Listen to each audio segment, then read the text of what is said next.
Alright,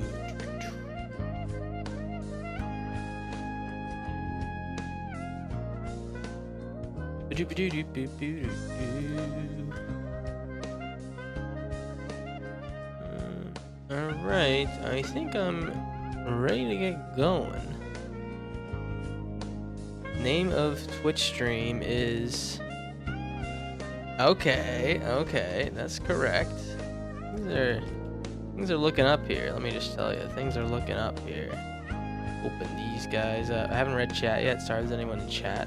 Okay, hey, how's it going? Welcome, Coconut Creamer. How was your weekend? Things are good here. Just trying to stay cool, you know.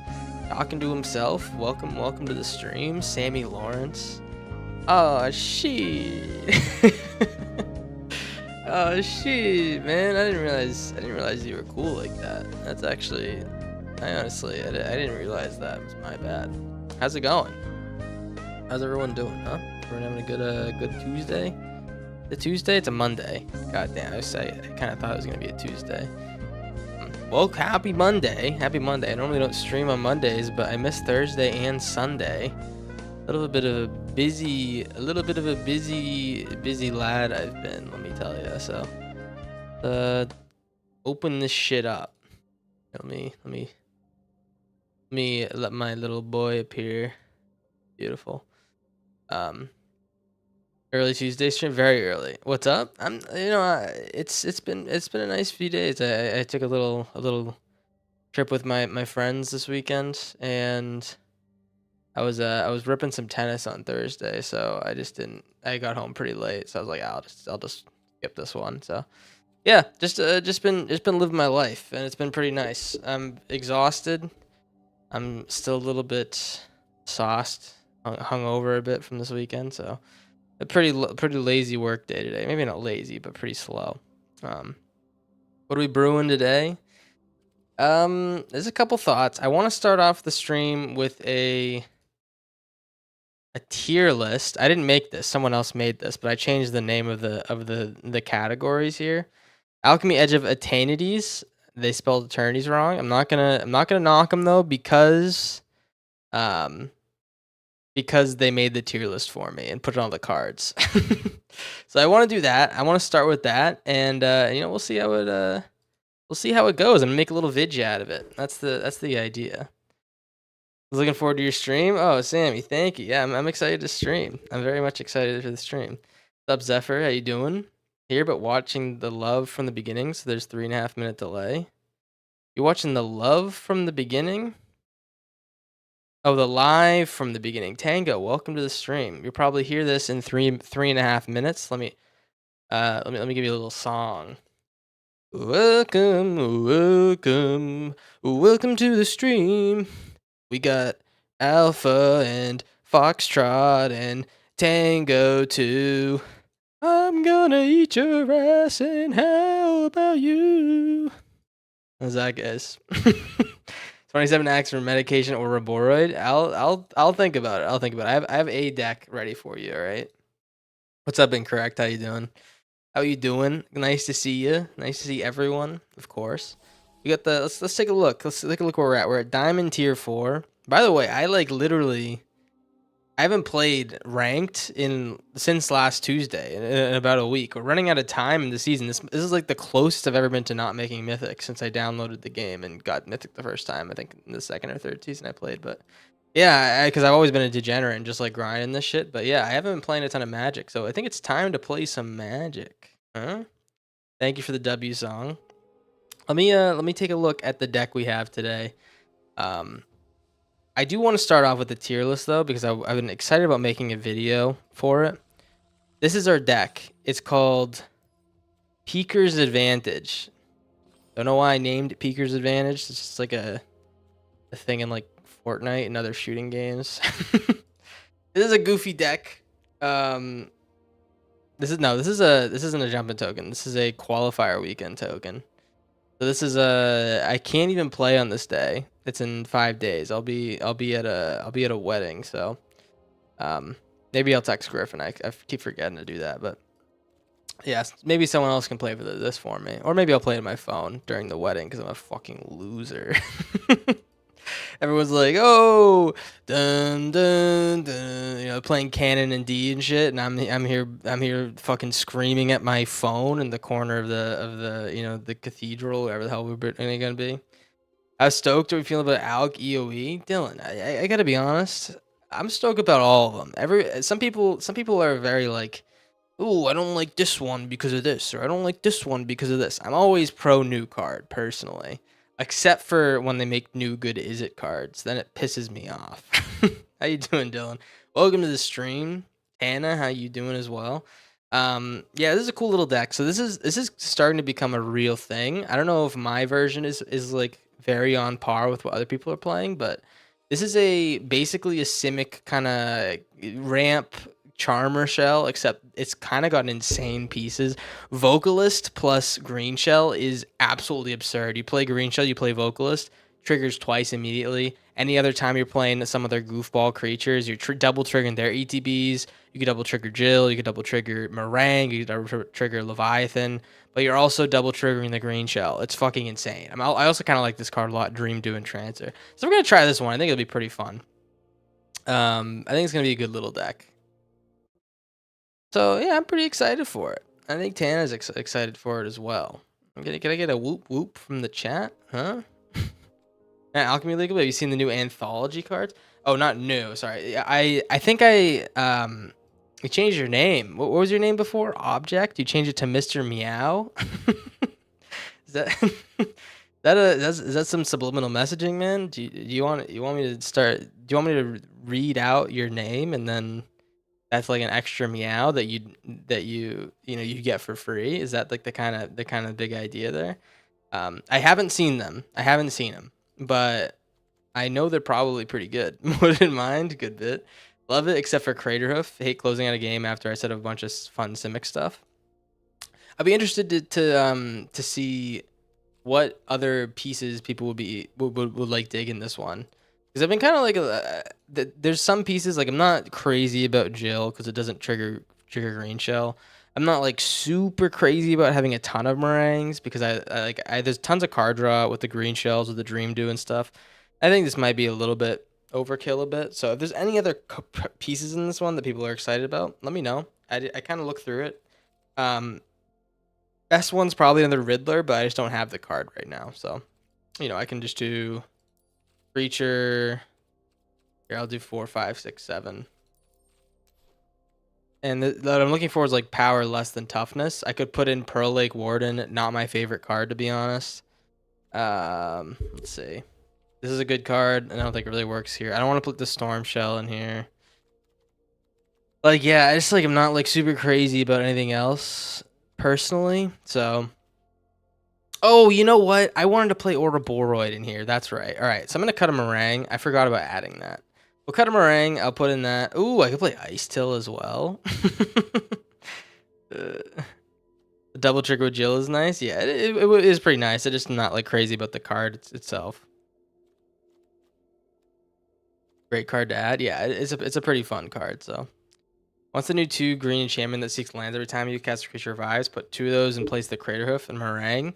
If I do that, I'm gonna put the big X spell. I think that's the only thing that really will pair with that card because the rest of the deck is like super like it's gonna win on its own. Could put Coma. I'm honestly not a big Coma lover. And I did have Sab Sunin to start off, but it seemed like I had enough card draw, and it's I thought we were doing pretty good. But tomorrow we will mobilize an Alchemy like today. Maybe this Warp card seemed great. Maybe there's space for mono black Warp deck. Yes, I think the Warp cards look really good.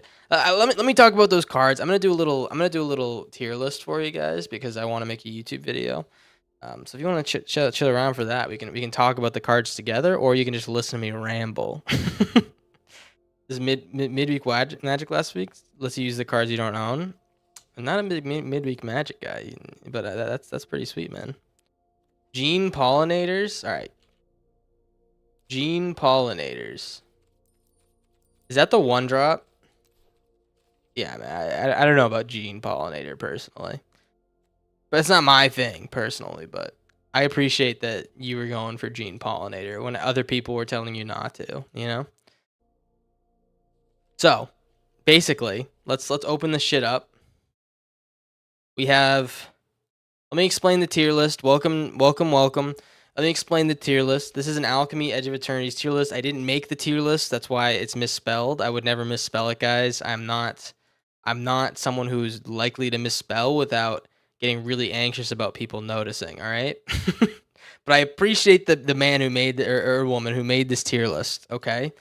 All the new Edge of Eternity's cards. I don't know if we can zoom in on this shit. I don't think we can. So what I did is I pulled up the spoiler page, and we can take a look at the spoiler page and read the cards, and then we can go place them in the correct category. Once we have the we have the sauce. Once we've analyzed, all right. So this is my little category list. We have piss tier, which is obviously the worst tier. You don't want to get caught in piss tier, although we frequently live in there when we're on the ranked ladder. We have the Corndog zone. It's pretty bad, but I would like it. So the Corndog zone is cards like uh what's like a good Corndog zone card? Something that's like ass, like the big turtle, the what's the big turtle? The Adamant Toys, ancient Adamant Toys. No one plays that card. No one plays it because it's like it's so expensive. It takes too much mana to get it going, but it like speaks to me. You know what I mean? It speaks to me. So this is the Corndog zone. Then we have good. Then we have pretty good, which is like we're getting close to the top. We're getting ready to go, all right? And then we have sex. And I think we all can agree. We all can agree. Sex is pretty awesome. Can I get like some like some cheers in the background? Woo! The fist you say? What's up, Sean? How you doing, man? Scarlet Warlock, good evening. Good evening, Grocery Bros. I like Grocery Bros. That's pretty cute. Because you triggered the green shell? Oh, that's for my last deck. Yeah, so basically what we're going to do here is we are going to take a look and put them in it. We're going to put them in it, all right? So we're going to start with Candela, Aegis of Adasia. I can't really zoom in anymore because the website's kind of like really annoying, and it puts a search bar over everything. So this is the closest we can get. We got Candela, Aegis of Adasia. By the way, guys, I haven't really read these that much. I watched the video that MTG Arena makes with Amazonian, but I kind of forgot about all the cards. So I'm kind of going a little bit fresh into this. I don't really have a ton of like preconceived notions about what I would do with these cards. You know, I don't even know if that's the right way to say that, but yeah, Candela, Aegis of Adasia. It's a legendary spacecraft for 1 mana. You can flash it in. When it enters, you return 1 target creature you control to its owner's hand. It perpetually gets +1/+1. And then you can 8+ station it. Whenever it deals combat damage to a player, you may put a creature card with mana 3 or less from your hand onto the battlefield. Okay. That seems really good. I mean, the 8+1 doesn't seem insane. It's like a lot of input, but I don't know, man. The flash bounce, like it's just like a pixie, but it beefs up the card that it takes out. You know what I mean? And having it flash, you can just save creatures with this. It seems like it's pretty useful.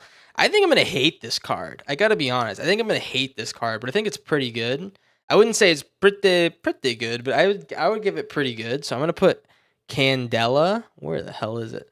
In good. I think this is good. I think it's gonna be like really good, but I don't really like it that much, so I'm not gonna like. I know I'm gonna dislike it, so I'm gonna put it there. Squadron carrier, spacecraft you control have exhaust, 1 white mana. It's a 3 mana spacecraft. You can conjure a card named Starfighter Pilot onto the battlefield.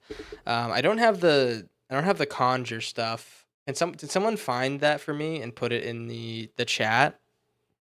I think that's a 2/2 when it gets tapped, you surveil, if I'm not wrong. Either way, it seems like a useless card, man. This seems like pretty goddamn useless. Thank you, Smooth. Thank you. This is Starfighter Pilot. When this creature becomes tapped, you surveil 1. Exactly, yeah. Yeah, this is a pretty useless card. I'm kind of out on this. I got to be honest.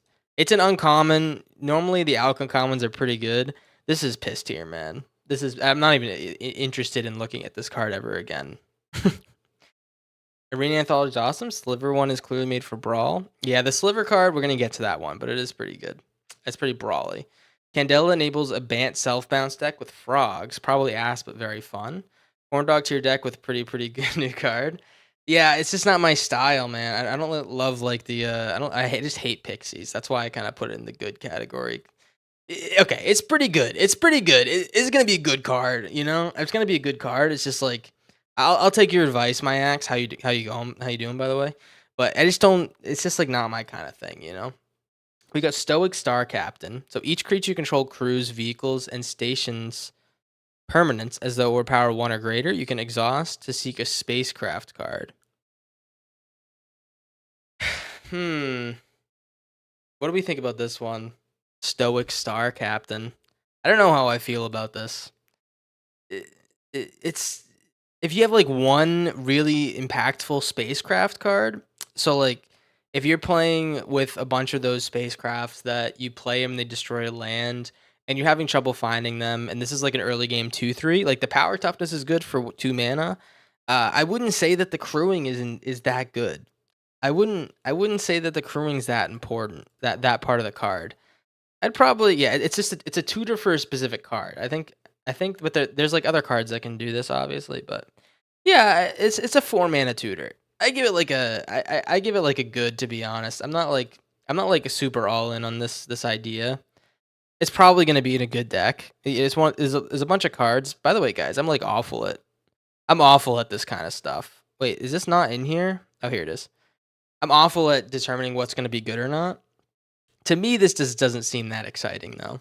I don't know. I feel like people won't be playing with it that much. We'll see, though. All right, Thought Partition. Opponent reveals all non-land cards in their hand. You choose one of those cards. If you do, it perpetually becomes white, and mana cost perpetually becomes 5.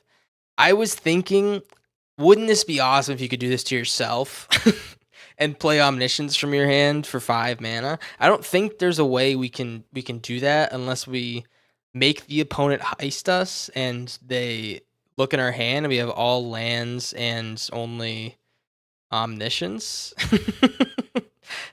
It's gonna be a pretty hard thing to run. Kind of need a meh tier. A good is meh. I'm gonna say good is meh. Piss tier is like pretty bad.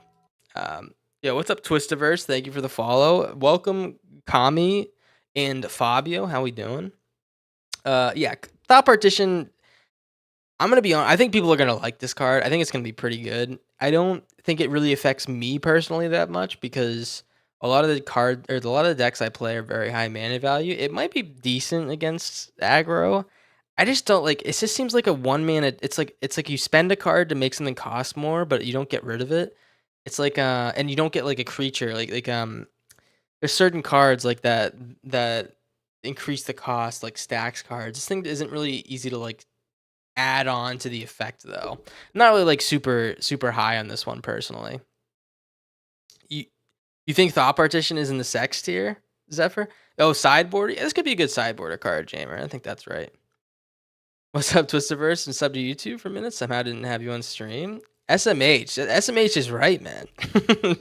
I'm just kidding. Welcome to the stream, man. How's it going, Lona, as well? It's better older format, timeless playable, at mid and alk probably. Yeah, I think this is gonna be pretty good. And yeah, I think that's pretty fair. I'm just gonna piggyback on your opinion and pretend it was mine. Way good, way better in older formats, but yeah, in alk it just seems like there's not a ton of incredibly fast like 1 or 2 mana spells. This is gonna do like tons of work too. You know. We'll see. Thanks, man. Yeah, I'm glad to do it. More for disrupting opponent's game plan. I just don't like that it doesn't discard the card personally. That's my thing, all right? Traps a card in hand, which can be good for stuff like Beza. Yeah, but then it seems a little bit lackluster personally. But don't let me influence your decisions. Although this is kind of what this whole thing's about. So I'm gonna put this. I think people are gonna like this card. I'm gonna put this in good. I think that everyone's gonna hate me for that. I think that people really. I think almost everyone but me likes this card. I promise you, this is gonna be annoying but not amazing. Kind of like Shelter by Ghosts. That's the way I see it. Some cards are annoying, but they're not like insane. I think this is gonna be one of them. Okay, so moving on. We got on the blue cards. We got Cloud Sculpt Armorer. When it enters, you put a shield counter on an artifact or creature. Whenever one or more counters are removed from a permanent you control, you seek a non-land card. This card is fucking insane. This card is fucking okay. Maybe not like insane. It's pretty good. It's pretty good draw. I just like this one makes the Corndog wheels turn. You know what I mean? I don't know if people are gonna play with this card. 4 mana for a 3/3 isn't that great. You also get a shield counter. But we got to think about what we can do with this, right? What can we combo with this? I'm thinking about like what is that? It's like a perpetual loop with that guy, the dude who when he dies he comes back. What's his name? What's the guy who comes back? The zombie dude, the slasher. This thing works perfectly with slasher because when he comes back with the stun counters on him, you just get like an extra seek per turn and stuff like that. And then when he dies, he'll come back with the counters and stuff. You also do this with that seek card, the 2 mana black seek card that whenever you kill a creature, it gets a counter, then it removes a counter on its upkeep. There's plenty of things you can just like. This can be a draw one or a seek one every single turn. And I don't know if there's anything that you can really dump counters off, but maybe you guys can give me some ideas of this one. I don't know if it's going to be amazing, but this is definitely a build around that I kind of can get behind. So I'm going to put it in the Corndog zone. I saw this card and I was like, yo, that's sick, you know? So that's where we're at, all right? Sign Eater, can't wait for Appa and FF. You mean Avatar? I'm excited for Appa as well. Overlords? Yes! Oh, Zephyr, you're so much smarter than me. Lurker in the Deep is perfect? Yes. Yeah, my axe had the same idea as well. Everyone did except for me. We broke Overlord's chat. Yeah, you know, you're pretty right about that. Yeah, that was pretty easy, but you know, whatever. We'll work with Hauntwoods. Yeah. So that is better. End step Hauntwoods and like anything else, this thing's gonna be insane with. So it'll be good. We got Hydroponics Architect. When it attacks a random land card in your library, perpetually becomes a basic island. And when this land enters, you draw a card. So, did this used to be whenever it get tapped, you draw a card? They changed this? For some reason, I thought this was like a draw and tap. Maybe I'm wrong, but either way, I mean, this is potentially, if you can get 2 or 3 swings with this, and you can find your lands, it's gonna be a draw. The problem will be is finding the lands because it's a random land. And if you ever played with vigorous farming, it makes the next land, come in as a buffed version of your next land, or of like 1 green extra mana per tap for every turn it's out there. It's tough to find the next land. It's gonna be really tough to find a random land in your library. I think this is gonna be.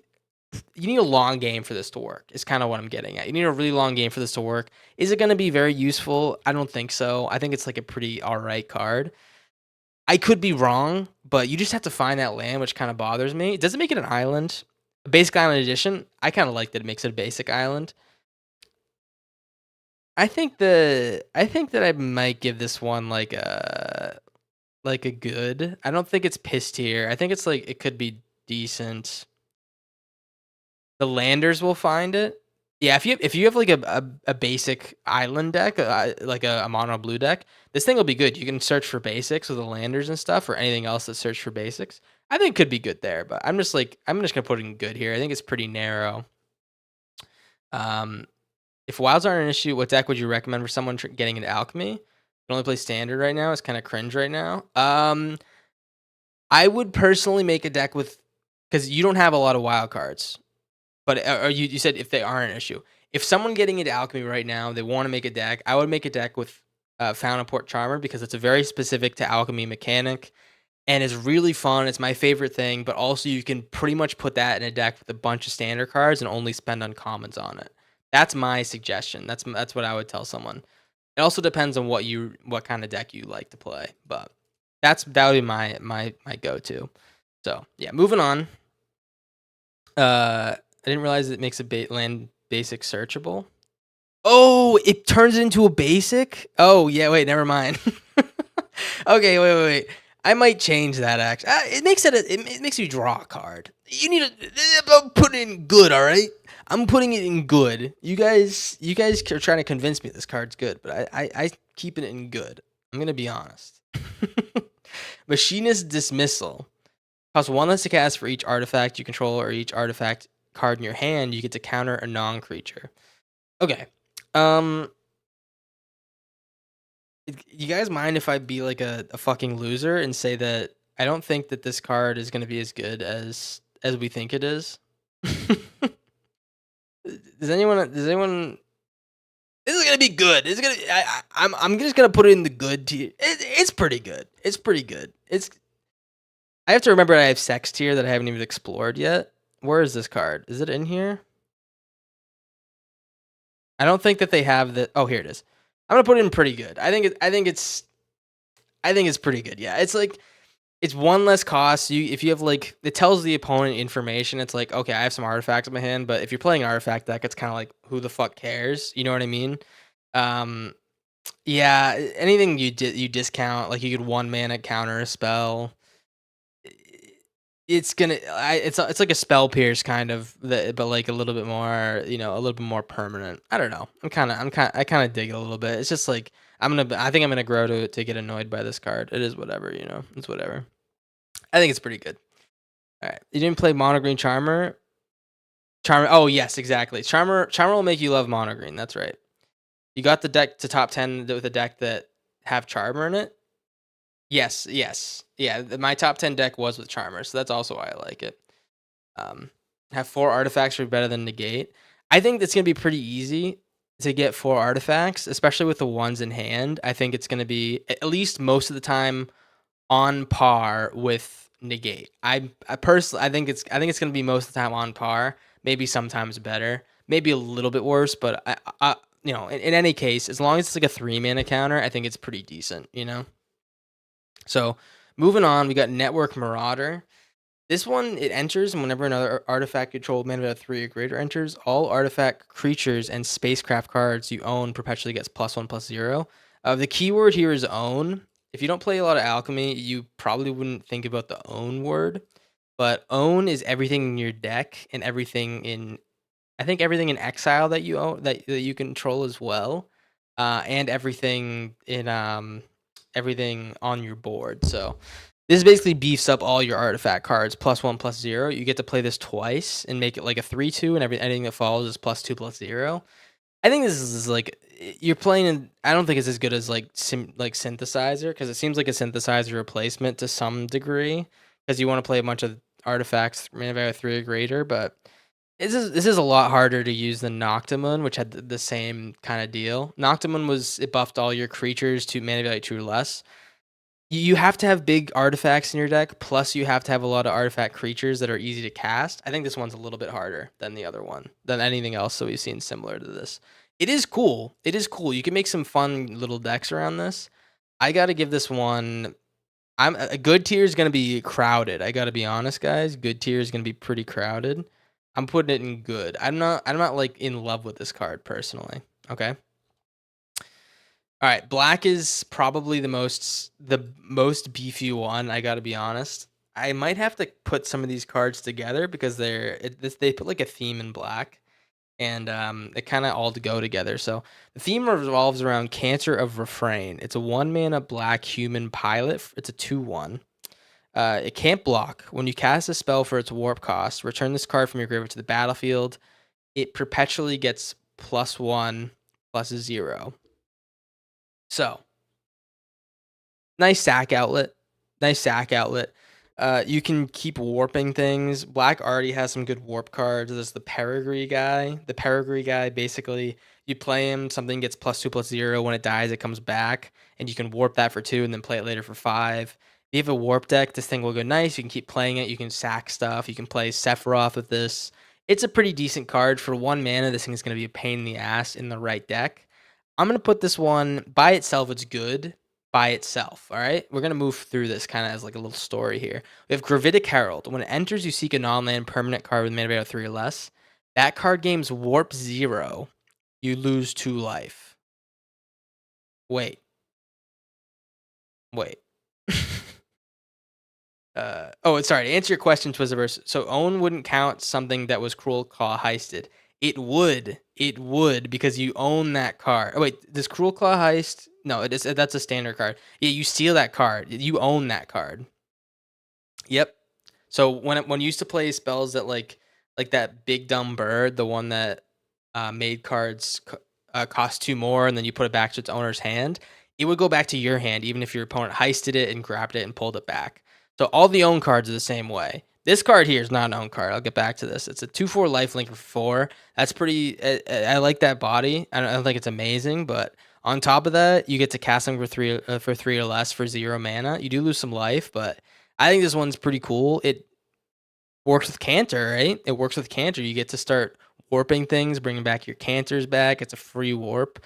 Some good, you get some good value on that 0 warp because you get to double cast something early on. If there's ever like a black card that kills something for very cheap, like you could warp Nowhere to Run, which gives something -3/-3, because it's a permanent. So you could warp anything and then pull it back and then play it again later. I think this card's insane. I think it's really good. I really like this card a lot. You can double up removal. You can do a lot of stuff with this. So I'm pretty in on it personally. What's up, Spoon? Big Dumb Bird in attack mode. Yeah, Big Dumb Bird's pretty good. I'm gonna put Gravitic Herald. I think this card's sex. I gotta be honest. I think this is a sexy card. I don't know if it's like. Do we think it's sex? Let me take a quick look. I'm just gonna scan over. I think this is sex, man. Like I'm just looking at like the pictures, and that picture is pretty cool too. Very high intellect conversation here. Yeah, I like this card a lot. I think people are gonna really like this as well. What's good, TG? You want to build around Herald? Yeah, I think people are gonna like this card a lot. Monoist Gravliner. So first sex card. Congrats, Gravitic Herald. Let's have sex. Whenever a creature stations a spacecraft, it perpetually gains Death Touch and Lifelink. I think that's pretty good. I think that's really good. This is first of all, it's a 2-mana Vampire Nighthawk flying Death Touch Lifelink. You play this in a big like green deck. All of a sudden, all your big creatures will get Lifelink. You can just keep stationing them, and I think this is like pretty damn good. Turns any weenie into something pretty good. Like Death Touch Lifelink is pretty awesome. I could see this in like a token deck or something where you just want to keep beefing up your little dudes. I like it a lot. I think this is a pretty good card, and you know what? I'm gonna put it in pretty good. Warp 0 gotta be sex, yeah. Lona's in on it as well. Yeah, people are liking this one. Monoist Gravliner is Basilisk Collar, but with 0 equip cost, and eventually it becomes a creature. Yeah, I think that card's really good. I think it's pretty good. Yeah. Let's see. We're moving on. Song of Point Prime. Goofy ass name. Each opponent sacrifices a creature. You conjure a card named Cancer of Refrain into your graveyard. So we're back to Cancer of Refrain. This is where the story continues. So you get to get one of these guys, and then you get to pull it out for a warp card later, maybe. Song of Point Prime seems kind of insane. This is a 2-for-1 because you're gonna get that creature back. Maybe you can sacrifice it for some more value eventually after you warp. And I think this card's its sack removal is good. I mean, there's a lot of 2-mana sack removal. It's on it's on what's it called, curve with all the other sack removal. It's a sorcery, so it's a little bit worse, but I kind of dig it. I think this card's pretty good. I don't know. Like, what do you want me to say? These black cards are all pretty good. Some good survivor cards will like being perpetually useless too. That's good. That's good, Ben. All right, so we're moving on to Void Call Devotee. I think this card really wraps it up. 3-mana 3/3 haster in black. Black haste is interesting. I don't really know if that's a real thing. Maybe I'm just stupid and don't remember cards, but yeah, I don't really know. When this creature attacks, you conjure a card named Canner of Refrain in your graveyard. Whoops, another Canner of Refrain. So basically, you get to do this over and over again. You can warp it as well to trigger the other Canner of Refrains. I think this card's sex tier. I gotta be honest. I think this one's sex tier. I think these 2 cards are gonna be insane. You just get so much value off them. I think it's gonna be pretty unreal. Sack decks are gonna be tough to beat. Sephiroth is already really good. There's just too many pieces that work super well with him now. I think it's going to be really strong. I think Mono Black might be insane. So, yeah, I'm giving that one Sex tier as well. All right, moving on to Red. Red's a little bit underwhelming personally for me, except for this card. I read this one earlier today. Cosmic Sovereign, 5 mana, 2 red, 5 mana total. Creature Dragon's a 3/4. It has flying and haste. Okay. You can pay 1 red, it has the dragon ability. It gets +1/+0 until the end of the turn. At the beginning of combat, you conjure a random creature with mana value X onto the battlefield, where X is this creature's power. That creature gains haste, exile at the beginning of the next end step. This card is fucking sick. I don't know if this card is gonna be really good or not. I think this card is fucking sick. It could be good in like a big red deck. But I gotta be careful saying that because big red is normally bad, or it has been bad ever since I started playing. There's never been like a really good big red meta deck, but this one's really fun, and you get to potentially make this huge with cards like Crude Abattoir by buffing it in hand and then playing it and then swinging it immediately. You can make it big with a Gruul deck. You can buff it with like a Innkeeper's Talent or something like that. Otherwise, you're just swinging in and getting like extra value every turn. I think this is going to be pretty sweet. Top end for a nice red deck as well. I'm kind of in on this. I'm kind of in on this. I'm very tempted to put this in like pretty good tier, but I really want to put it into Corndog zone because it's I feel like this should be its own thing, you know? Like this zone should be its own thing because I really like this card. I think it's a fun card. I just don't know how good it's gonna be.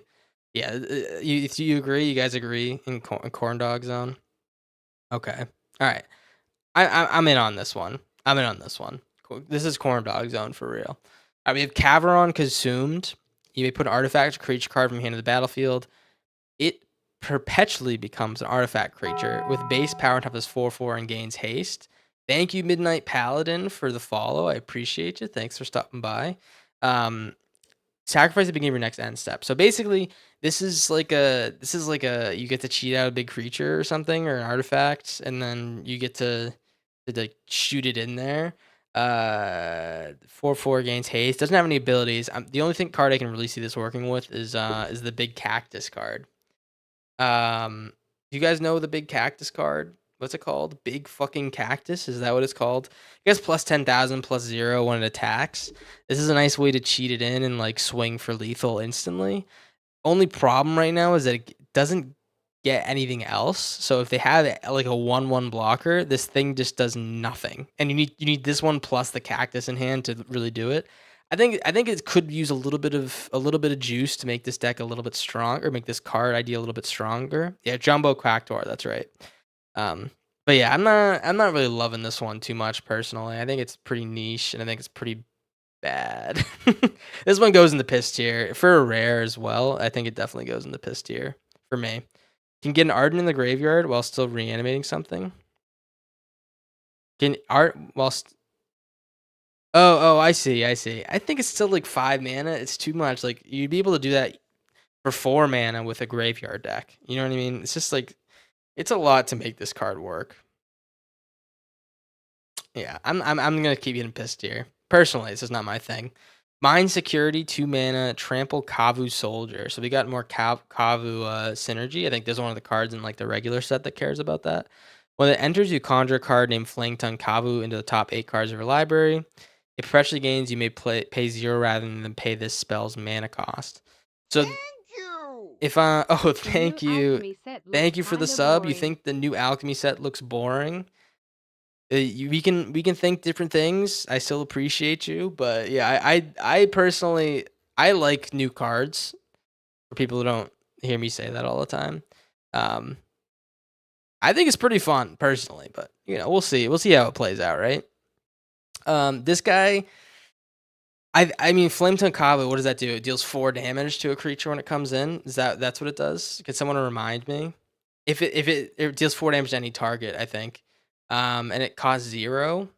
I mean, top 8. This is like a 2 mana Flametongue Kavu plus a 3/1 because you get 0. I think it's pretty good. Mind Security. I think this one's gonna see some play, especially in a especially in like red decks. Must deal 4 damage to a creature, can solo itself. I think this one's good. It has to kill. Okay, that's the bit, I guess. It has to kill itself. Yeah, I still think this is insane. Like, you get so much value off of 2 mana, and it's mono red. Mono red's gonna have a field day with this shit, and I think it's gonna be really annoying. Just like add a little bit of add a removal on top of like the 3/1, plus you get the creature. I think this one's really good. Unfortunately, I wish it wasn't really good, but I'm gonna put in. I honestly might put this in sex tier. I feel like, am I crazy putting this in sex tier? It's cute with blank. Yeah, I feel like this one has a lot of stuff attached to it. It's sex has to be like good to me though. I think I'm good on pretty good tier. All right, let's move on. Look at this goddamn website. All right, Fendar the Overminer. This is kind of what I made the Corndog tier for. Whenever non-basic land is put into a graveyard from the battlefield, its controller conjures a card named Waste onto the battlefield. At the beginning of your end step, if you control 2 or more tapped creatures, destroy up to 1 target non-basic land. So the idea here is that if you have some tapped creatures, you can keep hitting non-basics. It's kind of like that dragon that comes in and kills a non-basic. They get to search for a new one. Except they don't get to search for a new one. They get to find a waste. Against certain decks, this card's pretty fun. I don't think it's ever going to be that good because you need a lot of stuff to make this work. Like 2 or more tap creatures, playing this on top of it. I don't really think it's too likely to get this to trigger every turn. Plus, it's just like that's a lot of mana for like a pretty weak effect. I think it's really fun. I'm excited to build. Yeah, it is brawl tier for sure. I think it'd be fun to build a land destruction deck with this card that's good against like some decks. That with Ice Till will be fun. Yes, so you play Fabled Passage with this, you get a free waste every turn. It's just expensive, you know? It's just like expensive deal. I don't know if I'm like totally in on it. I think it's definitely goes in corn. Like I am gonna be building a deck around it, but it excites me. So like I'm trying to speak for everyone else. This card excites me. I'm very excited to play with it, but I don't think it's gonna be anyone's gonna be loving this one. Want to go into your haste Emperor Inley deck? That's big. That's a big slam on this one. If it had warp too, it'd be fantastic. Yeah, I get if it did, but I mean, what is it? Non-basic, yeah, because you could ramp on that turn as well. Yeah, it's just like not that exciting, but you know, we move on. We move on. We are going to the green cards. Green is also pretty exciting for me. We got Brood Astronomer. Enters, you may sacrifice a land. You draft a card from the Planet Spellbook, put on the battlefield tapped. So the Planet Spellbook is all the station cards. So that's like the green one that you get to, make a Gaia's Cradle or something like that. You tap green for every creature you control. The black one, you get to tap the sack and draw cards. The red one makes a shitty robot. The blue one gives you artifact mana. And the white one copies something for 4 mana because it's fucking busted. This card's pretty bad, I think. I mean, you get to add a mana. It's a mana dork, but I don't really think this one's that good personally. I don't think it's really that good. I probably put it in like the good tier. It's just like a lot of stuff going on for like not that much value. It is a nice mana dork, but I don't know. Not really digging it too much. Look who just had a stream. How's it going? It's going pretty good. How you doing, Turd Gobbler? Pre-world weave in sex tier? What are you talking about? Oh yeah. Well, we'll get to that. We'll get to that one. Yeah, thanks for stopping by. Eumidian Life Seed. Okay, yeah, I think this one's good. I don't think it's that exciting, but Eumidian Life Seed enters, you draft a card from its spell book. Can someone give me the spell book for this one? uh 1 second. Okay. I have it. Never mind. I don't have it. Oh, here it is. Sorry, here it is. All right. Here's the spell book. So you get to get Adaja, Blast Zone.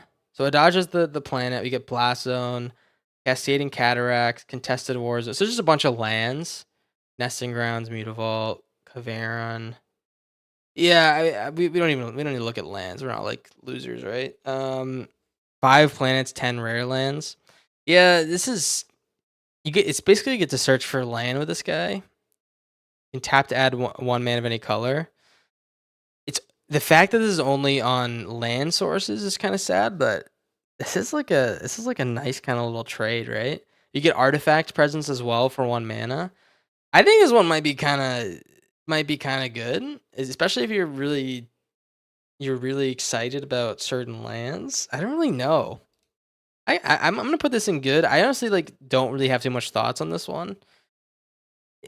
I think someone's gonna do something good with it.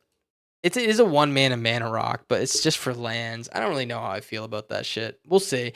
You could play this with certain lands that like you can tap it to give you a mana of any color or like give you multiple pieces of mana. So maybe in older formats this will be good because you can use this mana for that. But yeah, I don't know about in alchemy personally, but yeah, I'm not holding my breath for this at all. Mutable pupa. It's a 1/1 insect. It has evolved. So whenever this attacks, or whenever something with greater power or toughness enters, I think it'll get bigger based on that. If that's what evolve does, I think. Whenever another creature you control enters, it perpetually gains flying. If that creature is flying, same is true for first strike, double strike, death touch, haste, hexproof, indestructible, lifelink, menace, reach, trample, and vigilance. So, it's kind of like that black card that did the same thing, but with creatures that it swallowed from the graveyard. It just like kind of beefs up based on what they had going on. I think this card's pretty good. I actually kind of really like this card because this is a 1 drop that will get big as fuck. And it gets +1s. This is pretty good with that Seek, the 1 mana green Seek card, because you're gonna be able to keep playing creatures, making this guy bigger, and then maybe make him like a real true threat. I think Double Strike's the most exciting one here, or maybe like Indestructible, but I kind of like this card. I don't know. Do people like this style of card? I think it has some nice some nice cute ideas that can go along with it. The thing is like if you can kill this, you don't have to worry about it. But if you don't kill it, ooh, it might get pretty big, and it's 1 green. Uh, it's a must kill, I would say, in the right deck. So I'm kind of in on this. I think it's pretty good. I think it's pretty. It's also an uncommon. You can get that for cheap, so pretty nice. Hexproof is interesting. Yeah, there's so many things that are interesting with this. I'm gonna build around it. I think we got World Weave. It's always meme tier, but supporting cast might be good in Stompy. Yeah, I can probably agree with that. I don't know if it's gonna be instantly really good, but maybe in a good deck. All right, World Weave. Whenever you cast a creature spell, you seek a land put on the battlefield. This card's instant. I think this is sex tier. Whether or not this is good or like mainstream or whatever, I think this card's gonna be pretty insane for me in the decks I like to play because there are so many, at least in Alk, especially with Warp and stuff. There's so many creatures that this plays with that is insane. Like, you got the Charmer stuff. You got Warp, so you can double cast. If you're playing a big creature deck, this thing will thin your deck. Plus, gives you yeah, never ever flood. Exactly. Yeah, you get all the lands out of your deck. You get everything going for you. This thing is just like instant, so much value for 3 mana. Any other ramp, you can play like a 3 mana value mana rock that gives you something extra, like some life gain or some shit. But this thing just does so much more, so much more. So yeah, this is instant sex tier. This is gonna be a really fun card to play with. Maybe it'll be annoying. Maybe it'll be too good. I don't know, but. We'll see. Yeah, elves. It'll be really good in elves. You're right, Lona. Yeah, I think this one's really good. All right, moving on. We got our colorless cards here. Ambassador of Avendo. 1/3 goes with a turtle. Whenever land you control enters a random land card and your library perpetually gains. When this land becomes tapped, you draw a card. This is the card. This is the card. Yeah, this card's insane. I think this card's insane. You play this with a land and then you find that land. This thing goes unreal. This thing goes unreal. You're tapping. And what if I do this? I go, tap? Oh, never mind. I don't really want to tap that one. Oh, too late. I'm already going to draw a card. So I untap and then I go tap it again. And I can tap and draw my whole library. I'm just kidding. That's not how it works. But, this is insane. Once you get that land, you find that land, you just go insane for the rest of the game. You don't need to worry about card draw ever again because you're getting 1 extra and potentially way more. I think it's really good. I see this one working a lot with that green dragon that ramps you on turn 3, like the cultivate, because you can search for like a basic forest with this, and you can also put one on the battlefield. If you find that basic forest that this one already worked, congrats, you get free card draw for the rest of the game. Otherwise, you're just putting 2 more lands in the battlefield that make 2 other lands in your library. When they become tapped, you draw cards. They're good with anything that you can seek for lands, but I think this one's just really good in general. So, alchemy cards are approaching vintage levels of busted. Maybe there's some pretty good cards. I think Ambassador of Avendo kind of. I'm putting this in sex tier as well. I think this one's really good. I think it's really good. Your mom doesn't want you to have it. What are you talking about? What are you talking about? Fetch lands can get the perpetual land as well. It depends if it's basic. If they find the perpetual land, it's basic. But yeah, this one's. I think it's gonna be good. All right, you got a Xavar, Fate Thief, 4 mana Rakdos. At the beginning of your end step, if a non-land permanent left the battlefield, this turn or spell was warped. You discard a card, then heist target opponent's library. You can warp for 1 black or 1 red. This card's pretty. Now that I've seen the other warp cards, I think this card's an insane fit because you get to discard that black card. What is it called? You get to discard when you play this. You discard the Cancer of Refrain, and then you get to heist their library. The warp makes it so you can return the Cancer of Refrain. I don't know if it works in the same turn or not. I'm not really sure. Oh, this is end step. Never mind. But yeah, this is basically this guy just does so goddamn much. So like 1 mana warp, you get to heist. Same thing as a loot monger, but then you play him again. Later on, you have a 4/3, and then you can warp or lose permanents and things like that. You're sacrificing things with like sack outlets. I think this card does too much. I think it's really good. I like it a lot. I don't know if it's sex tier. I don't think it's sex tier at all, but for me, I think it's gonna be pretty annoying and pretty good. Maybe I'm wrong. I think it's pretty. I'm pretty bullish on this one though. I'm gonna be playing with it a little bit. For all the heist losers, this one's perfect for you. Congrats. Sorry, but as long as they don't have like another triumphant getaway they print in heist for heist, and I think this is gonna be not a pain in the ass, but I think it's gonna be pretty good. All right, prototype X8. Costs 1 less to cast for each creature in your graveyard. Instantly pretty good because like those cards are actually pretty decent, I think, and it's an 8/8. Graveyard decks are not really a thing right now, but they could be when this guy comes out. Who knows? Whenever another creature control enters, if you cast it, you sacrifice it, conjure duplicate on the battlefield. The duplicate perpetually becomes a robot artifact in addition to other types. Yeah. I think this card's pretty good. I don't know. I mean, think about cards you can warp, like good ETBs.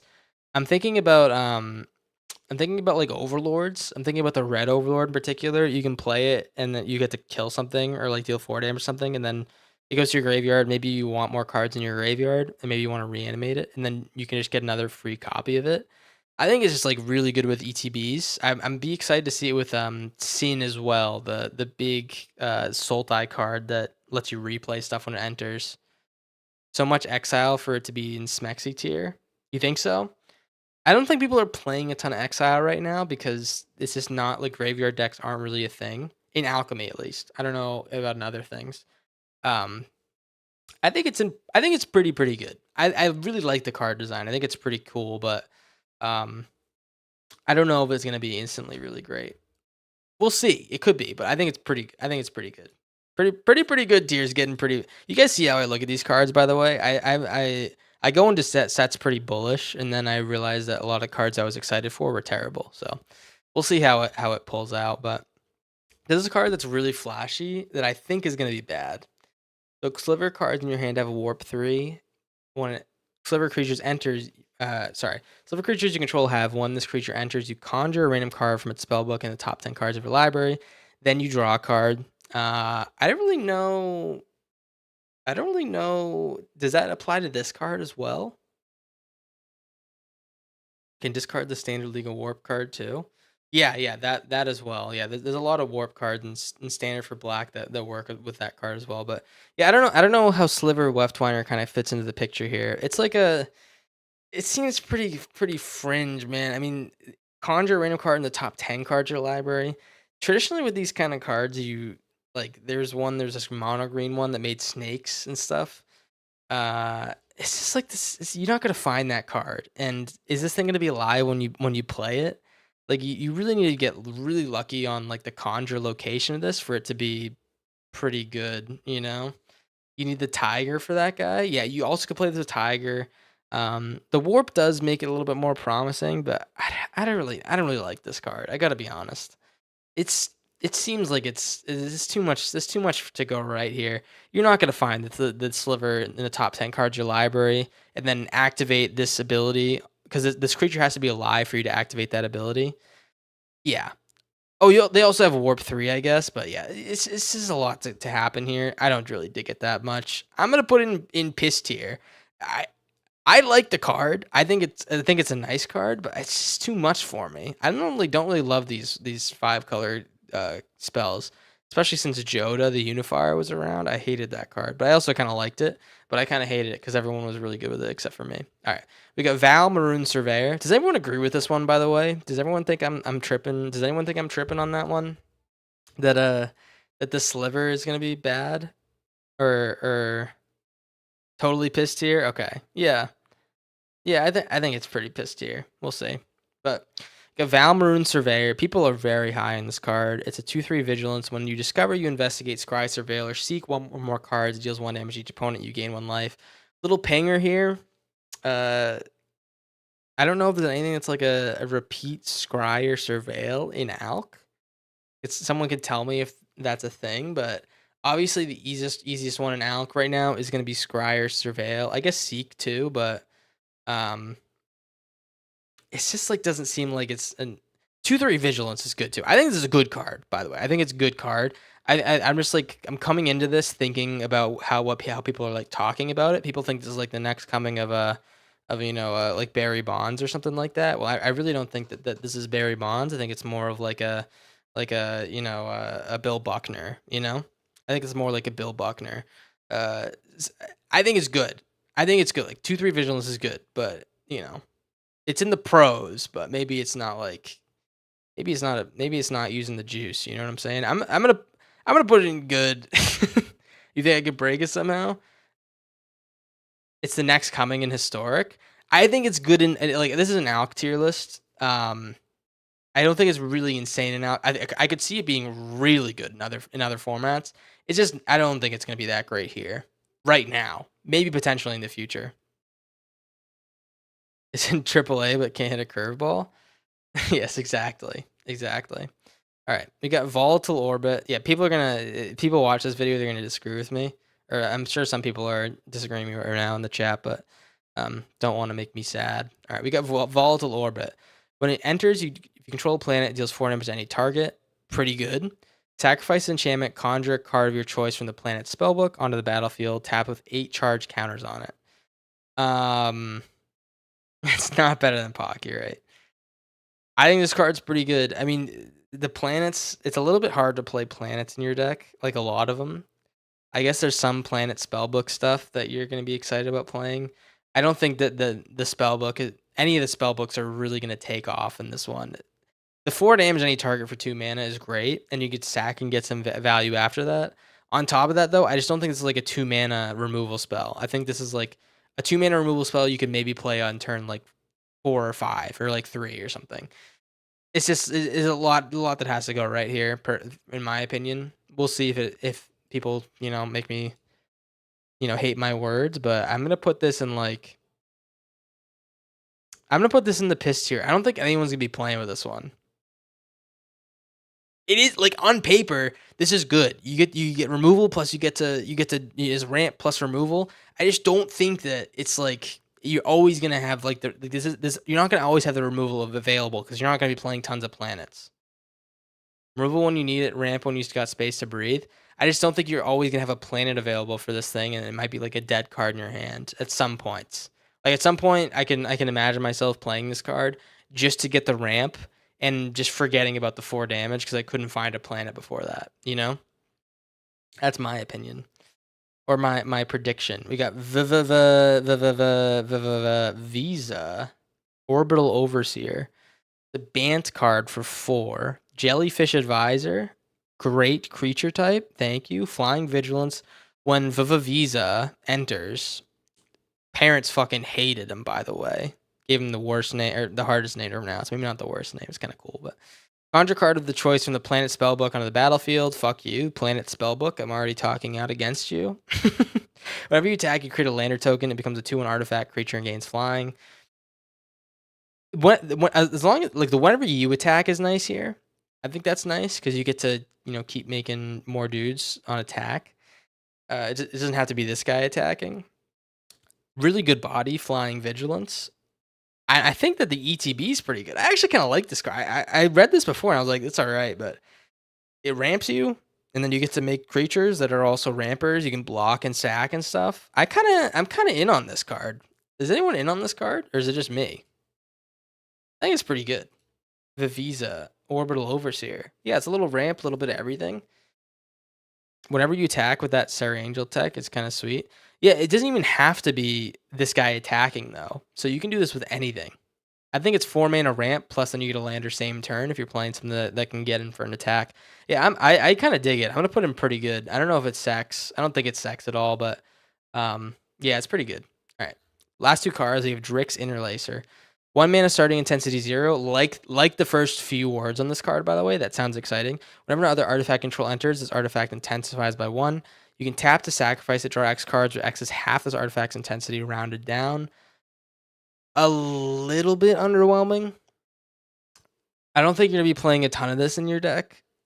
But all in all, this is 1 mana. It could potentially draw you 2 or 3 cards. I think it's pretty good. I would say it's good. I wouldn't say it's amazing. But in the right shell and you draw this early on, I think you get tons of value from this maybe. In Historic, it's almost ban-worthy. Man, the Historic's getting fucked right now, huh? Lona's out here like, oh, fuck, this shit's gonna ruin everything. No. Not sure it's smexy, but it's pretty good. Oh, the other one, yeah. Sorcery kills it. Oh, that's right. Activate only as a sorcery.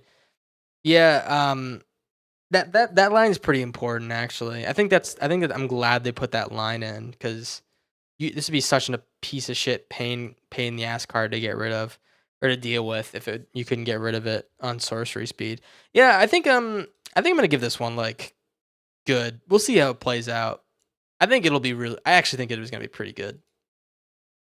There's a lot of pretty good cards. Maybe I'm not really thinking with my head, but all right, we get one more card. Spirited Simulacrum. When it enters, you seek a land card. Put on the battlefield tapped. When it leaves, you seek a non-land card. You can warp it for 4. So this is just a flat-out upgrade to Solemn Simulacrum, except it has 1 less toughness. Big whoop, right? Because you get to play this guy twice. And I can see this working insane with Charmer and Ugin. This is like a Charmer Ugin dream because it's double cast for Ugin. Plus a double, seek and draw and stuff. I think this card's insane for that specific deck. All in all, I don't know if I'm gonna rate this higher than good. I like it a lot. Like this is a card that I really like. Do I think people are gonna love this card? No, I don't think it's gonna be that insane. But I could be wrong. This card it perfectly fits into one of my decks though. You know what? This is perfect. The Corndog zone. This is a perfect Corndog zone, right? I just think like people don't play with Solemn Simulacrum right now, so I don't think people are going to play with this one, even though it is this flat out upgrade. But we'll see. Yeah. All right, check it out, huh? We got the Corndog Alchemy tier. I should have zoomed in earlier. Fucking dumbass. I just ruined the video. Oh yeah, we got the Corndog Alchemy tier list. Does anyone have any final thoughts or moving around they think I should do? I think I kind of like it the way it is. I think I kind of like it. You know what? This artifact counter card can go in good just because I don't want to see it. I don't want to see it in my pretty good tier. I don't want to see it up there. That's the only change I'm making. All right. And yeah, I'm like, I think that's it. So hey, thanks. I'm gonna keep streaming, of course. But hey, for the YouTube viewers, I'm just gonna end it here. Hey, thanks for watching. Can someone from chat sign us out? Can they give me a nice sexy line for the end? I'm not gonna wait for you. I'm just gonna say it myself. Mwah. See you later. All right, that's the end of the YouTube video. Let's play some games, huh? That was a long. I don't know. I don't know if I'm gonna edit that shit. I'm just gonna put that in. We're gonna see how it works, but let's see. Peeker's advantage. This is what we're gonna start with today. I think we kind of agreed that this is kind of the way we want to play, right? World Leaf only benefits you on turn 5, though. Why is that, Mr. Meow? It moves the needle, doesn't seem to break it. I like the set. I'm reading it right now. I think it's a pretty fun set. At least fun. I think there could be some really impactful good cards there. Who knows? Give them all the Tom Brady kisses. I don't know if I want to traumatize them like that. You know, you get a kiss from Tom Brady as your dad when you're younger, and then all of a sudden you can't look at women the same way because none of them compare to Tom Brady. You know, like how are you supposed to live that life after that? You know, infestation sage. Oh, nice turn to land or elf. I could really use a blue land here.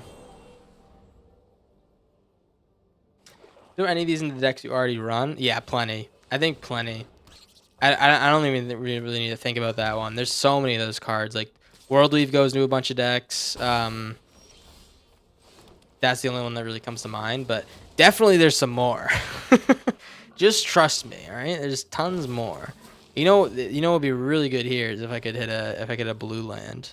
I could draw so many cards.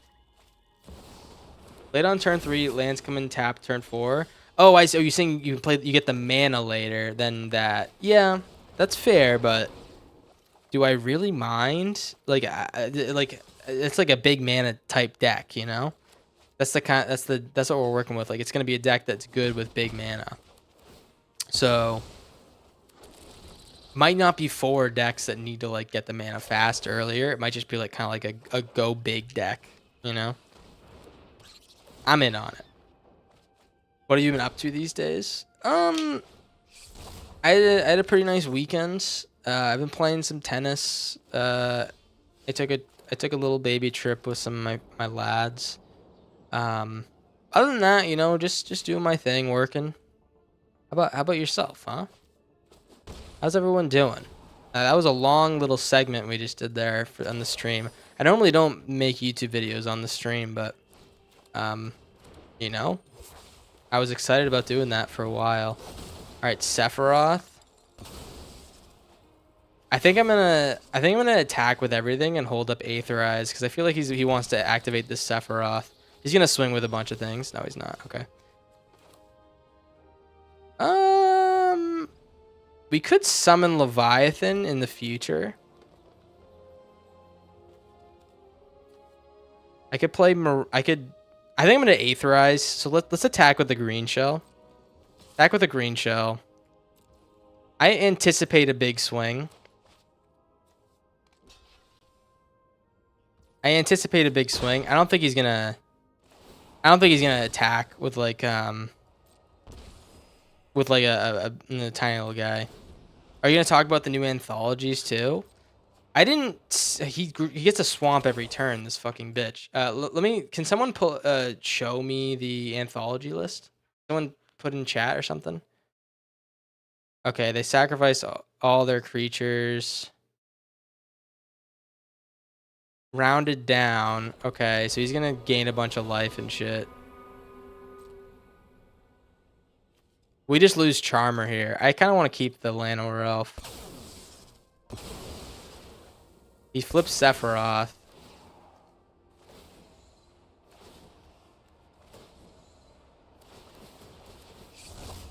Yep. Yeah.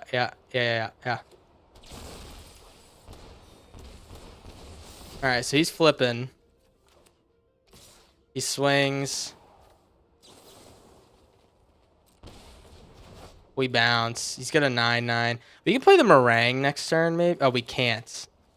We need another blue land. We kind of got fucked with the lands here. I want to play the Meringue or the Summon Leviathan just to get rid of the Zodiark. He's been in. Blue land, please. Blue land. Found import! Oh, no. All right, you know what? We might have to lose this game. Let's play the vocalist. We'll draw a couple. I'm gonna play it just like straight up. We need to draw a couple here, or hit a couple lands. All right, Ishtola. There's a blue land. Won't let me pay the life here. All right, I can't really attack into this. I need to play. What I need to do is play the meringue next turn, bounce 4 creatures, and then swing in for lethal. That's the only win con here. What do we think about this one, huh? We haven't seen much of this deck yet, but I kind of feel like it could be a little bit spicy, a little bit spooky, scary for the opponent. We're gonna have to see though. I think the bounce is particularly important in this matchup. All right, he's gonna sack the Skull Speaker. We lose 2 or 3 because he has this one plus the emblem and the Vengeful Blood Witch. Yep, that's fine. Yeah.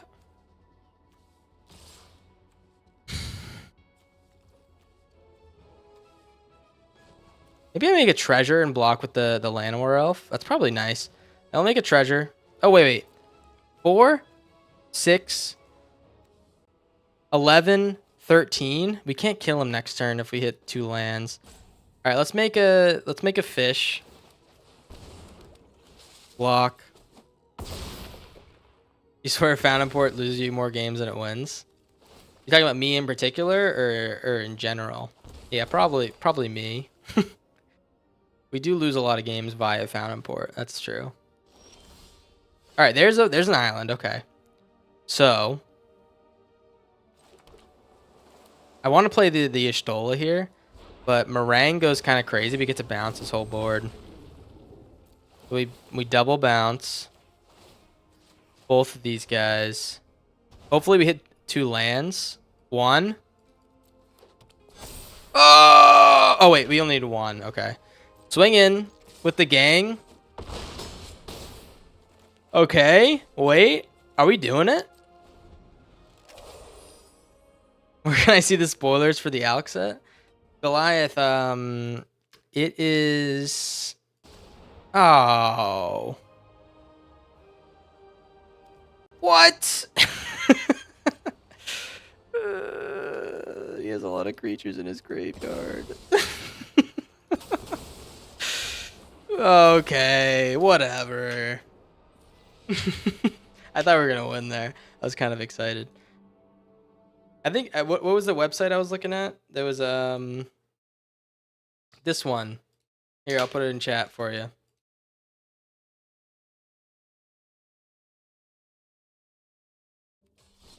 We were close there. We were close. Now we have the new dual lands for alchemy. What is the new dual lands? What are we talking about there?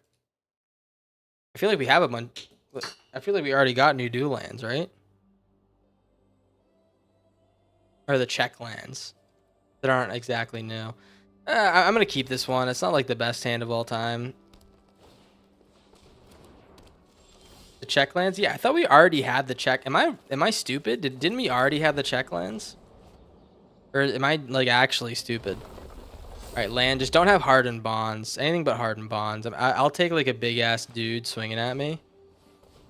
Ah, you fucking suck. I mean, he played that in the wrong order too. So like, I guess I can feel vindicated. But let's play the. Ooh, that's a nice card. Ouroboros. Never heard of her. We'll play the Charmer first, I think. Yeah, I don't really think we can really take our time here. Yeah, we did. Yeah, okay, that's what I thought, Aladdin. Yeah, I thought we already had all the new check lands and stuff. I just never play with them. All right, we got Mossborn Hydra. Man, this is a tough beans situation. I low-key really want to play this Ouroboros, but I'm afraid I'm gonna have to play this Dream Dew and tap this Hydra down. He couldn't kill me next turn, right? He can't kill me next turn, right?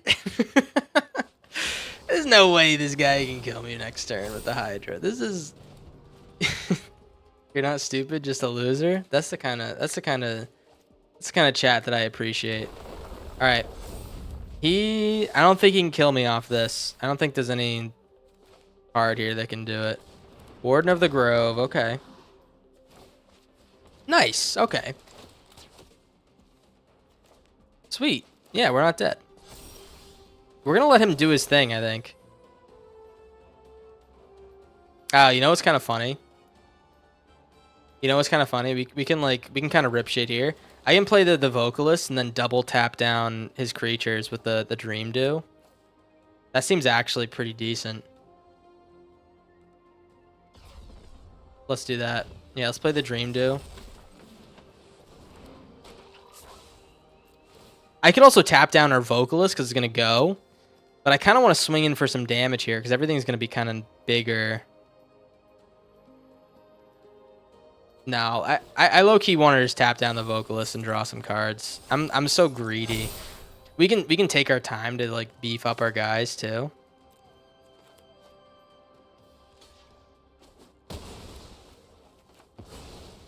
Nice. Yeah, look at that, man. We get past the warp stuff, or we get past the tap stuff for the warp. Oh no. He's doing the Ouroboros thing too, man. He's doing the Ouroboros thing as well. Okay. This is pretty spooky scary. We're going to take 12 damage here. I'm not blocking. Never mind. The Quantum Riddler. I'll tell you what. Let's put some counters on, and then I'm going to swing with the... No, we're going to swing with nothing. No attacks. I'm holding this Aetherize like a dog holds its bone. Anyone know what I'm talking about? We're holding it like a dog holds its bone, man. Cause I'm a freaking dog, man. All right, what do we got? Whenever a land enters, you gain a life. Oh, don't let me lose to that, man. Don't let me lose to that card. Oh, brother. Oh, brother. Mistake. You should have done that next turn. Dumbass. All right. Well, we're gonna die soon. I need a land to play this Ishtola, because if we play the Ishtola, we can swing it with everything and then double blink the Entrancer. I'm kind of like I'm a little bit excited at the notion that he may not attack this turn because we have two big creatures. Although he's going to make everything big as fuck. That's right. Maybe he's like a huge pussy. We don't know. He's a huge pussy. I wish I played my cards, man. My turn. Land. I have to Aetherize. No attacks. This could be the biggest Aetherize of the 21st century. Yep. As long as he doesn't get more than one creature. Dragon Sniper, okay. And I need him to go all in on the attack. Like he's a bad Larry. Like he's a bad man, you know? And then we win. I need him to go all in on the attack. He could have drawn so many more creatures with that Fable Passage. People keep saying GG's. Like I'm not going to absolutely dunk on him this turn.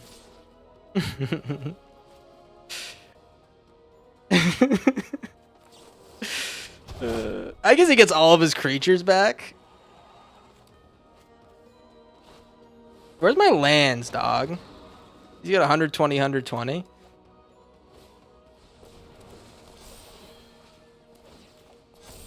There we go. Okay. Well.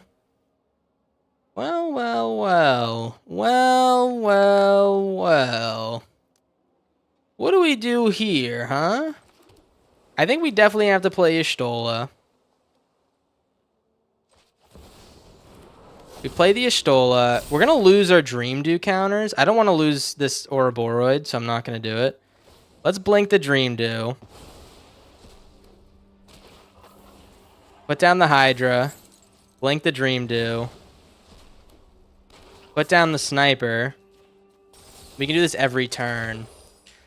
Until we are big enough to flex on the haters. And we may never get big enough to flex in the haters. I gotta be honest. His board's too wide. Although if we get this crater hoof down, I'm gonna scream and cream. We definitely swing with a dream do, regardless in the following turns. He's gonna have to block.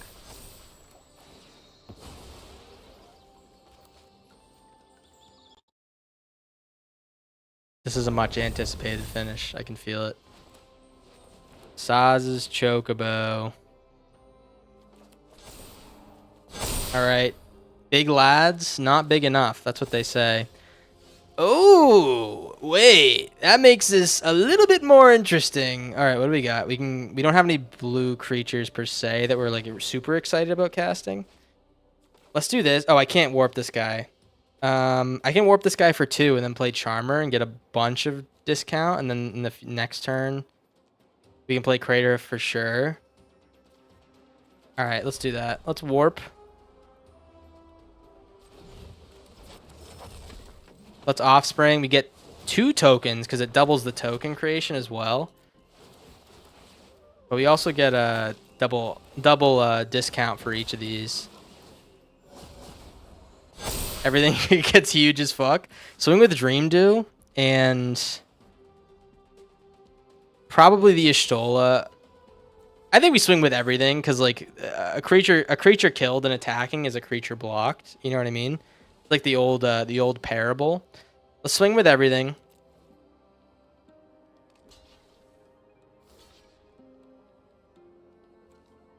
Yeah, block it, you whore. Sorry. Let's blink the Entrancer. And I'm gonna shut down this Hydra because who knows how big that can get, right? Who knows, man? And then I think I block or oh, we get double triggers. Dude, am I fucking cracked out of my mind, guys? We blink the Entrancer again. I tap down this dude. Wait. Did we just kind of go crazy? Like a little bit crazy? We have 3 mana Crater Hoof as well. Oh, I think we might have went a little bit crazy, guys. I think we might have went a little bit crazy, huh? Dream Do and Entrancer is kind of doing all the work this time. Very unexpected, by the way. This card never really does all the work. Normally it does like a little bit of work. That's a big board. That's a big board. I don't know if it's going to be big enough to block what we have coming for him, though. Let's play the Crater Hoof. Oh, dude, if I had 1 more mana, I could double Crater Hoof trigger. All right. Oh, I can't do that. All right, so play with the Crater Hoof. Get in there with the lads. Don't even have time to play the Quantum Riddler, to be honest.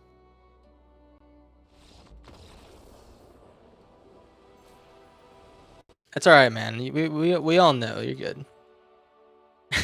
Loser.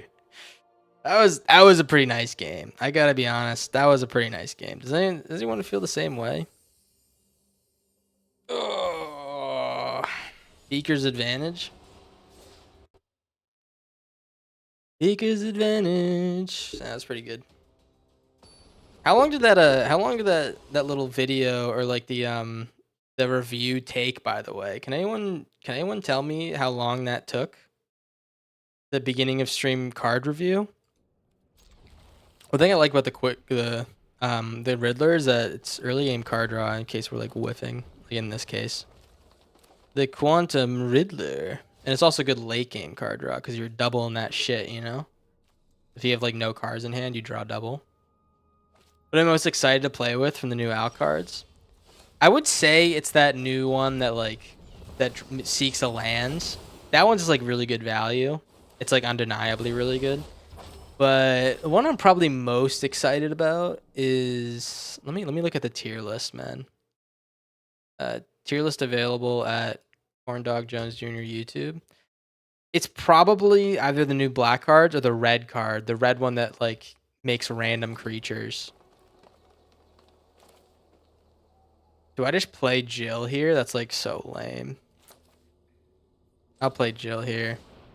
Almost an hour? It felt like almost an hour. I guess we'll like slow him down just like a tad. He can scry. Good job, Indie Steve. We need one more land, and then we can start to play our cards a little bit more cleanly. Maybe 2 more lands actually. I would love a nice charmer here. Kind of opens our whole shit up. Green Shell plus Vocalist is an insane combo. Ooh, Ketramos.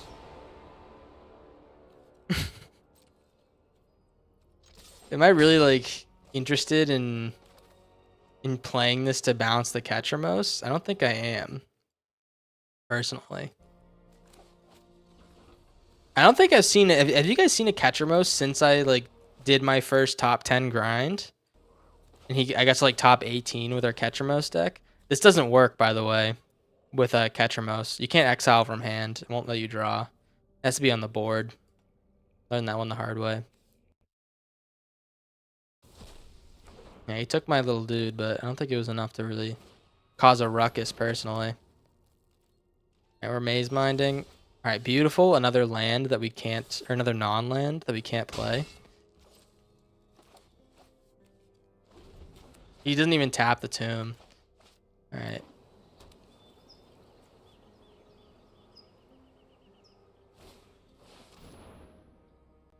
No, no, no, no. I don't even get to draw, man. I don't get to draw. No. This was unfortunate. This was pretty unfortunate. Yeah, I don't get to draw off this.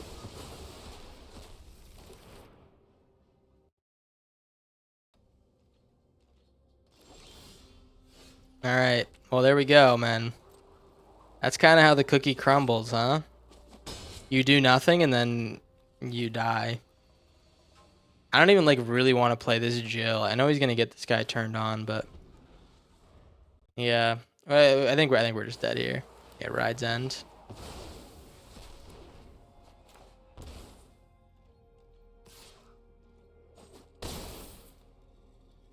Oh brother, yeah, Ancient Vidette is pretty good. Yeah, I think I'm just gonna peace out of this one. To be honest, there's like not too much we can do to come back from this. He's got really good card draw engines. We lost our only like good card in our deck, and 3 of them were in my hand, so I lose. Like it was basically like a 4-for-1. I feel like maybe a 3-for-1. But losing the cards, like it's basically that was all my card draw, so that was like way more than the 3-for-1. That was like a lose the game for one, you know. Just the way the cookie crumbles, huh? He's gonna get him turned on. The big. I didn't say that. I didn't say that. You're putting words in my mouth. I would never get turned on. Ruthless negotiation. Okay, he's doing all this exile from hand stuff. It doesn't really super work with the Ketros. He probably wants to just like flat out discard so he can exile with like a ghost vacuum. But I will not. I will not tell him how to play the game. He's currently spanking my ass raw. Can't be blocked. This card's terrible when it doesn't, when it's like on that side. One or fewer cards. Thing is, I really don't want to play this with unless I'm drawing 2, but we'll just do this. The Quantum Riddler. It's probably gonna be a land, is my guess. Now that we don't need it. Okay. We can at least block the Ketramos now. I don't really think it's that important. I think this is strictly just like a card draw matchup that we're losing. What do we got here? I could see N'Shtola being really nice here. Never mind. I needed that card to blink with N'Shtola. N'Shtola would have been good. I think Dream Do would be really good right now. We could tap something down and draw some cards. All right, land's not ideal anymore. Yeah, I'm just gonna peace, guys. This is unwinnable. This is pretty unwinnable. Tough beans, man. Tough beans. All right. I'll say I had fun there just for the boys back home. Just for the boys back home.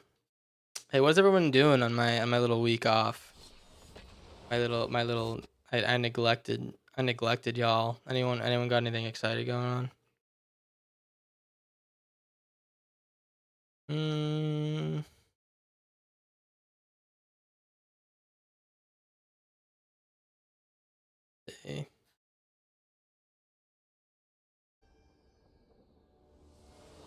Nimunoki. Alright.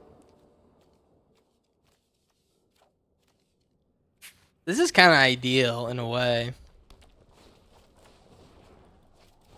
Might be tough against a Divi deck. Might be really tough against a Vivi deck. Let's the question is whether or not we rip this shit right now. The Charmer. This is always the big question, right? Do we rip the shit right now, or do we wait to rip our shit? I think if we wait to rip our shit, I could go absolutely insano style. Breaking the pain away. Expected. Cloud Midgar Mercenary. What do we go with Cloud? He's gonna put the big Buster I hardly know her sword. The Stormforged armor, okay. Well, we're gonna take 12 damage next turn, unfortunately. Play the Charmer. We're gonna take 12 damage, but Cloud will die.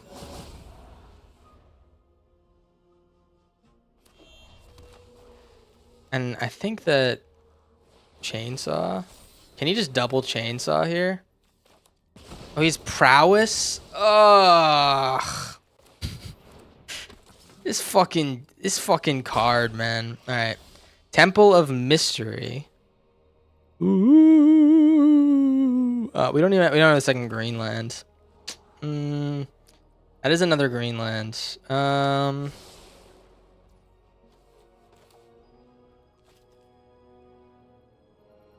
Is it worth it to Dream Do and block this Voice of Victory? I think it is. I think I don't want this thing to it. Maybe we don't want the Cloud to attack. Although I think it's gonna be easier to block the Cloud than the Voice. Block and kill the Cloud, I mean. Yeah. Let's stop the Voice.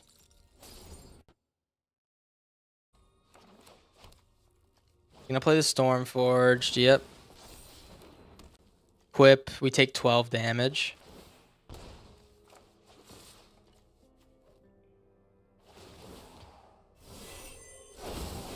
Okay. He has something. It looks like he has something. I think we're dead. We can't successfully block with this guy anyways, right?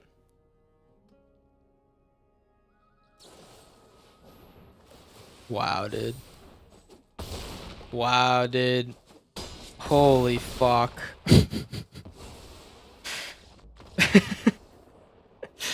Holy fuck. What the fuck?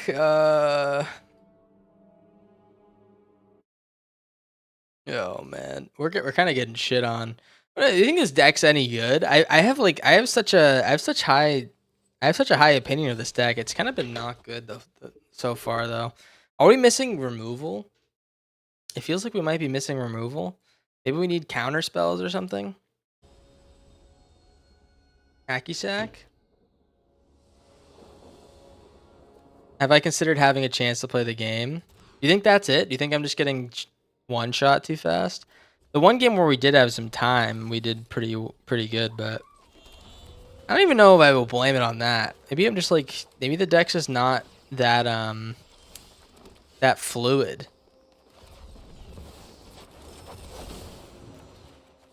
Maybe I should have waited to discount that cost. I'm not sure how the best way to play that is, but it probably actually I definitely should have waited because we could have played it with Vocalist. Spectacle, okay. Part of me thinks that Aetherize is a mistake, even though it's been really good. That's just like part of me. Let's play the Vocalist and Ouroboros next turn. I don't really think they have too much in common here, but probably pretty decent. All right, that's nice. Play the Vocalist.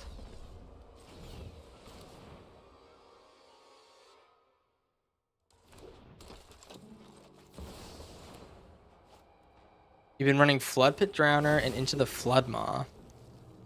Early tempo in your green-blue list. So you're doing like a fast.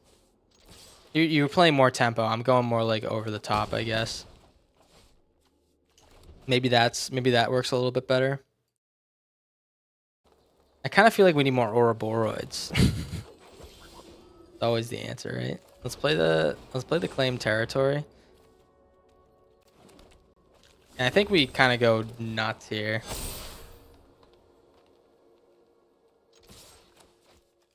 He's dead if he doesn't block.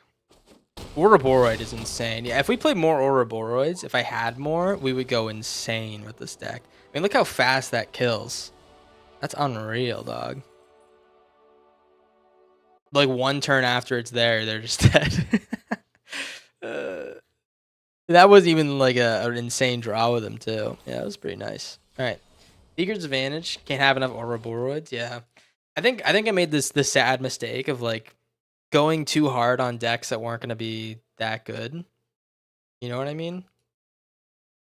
Like in terms of my like my wild card usage. I spent a lot of wild cards on some of the lands, and the lands haven't been particularly too useful. Except I do like them, the new lands. I don't know if they're like the best of all time. Okay, we're excited about Dream Do. We're gonna play it and tap our land or else, but we need this guy to survive. Demon Wall. All right, play the Dream Do. Sorry, Llanowar Elf. We get the Quantum Diddler, the Quantum Rizzler. Let's play the what do we play? He's gonna have the Annex, sure. Ooh, it's over. It's freaking over, dude. All right, play this, dude. Things are about to get pretty gnarly. I feel in like the next couple turns. I think we start with Vocalist.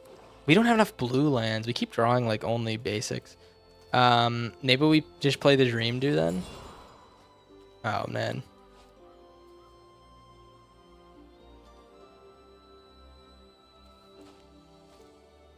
That's pretty good.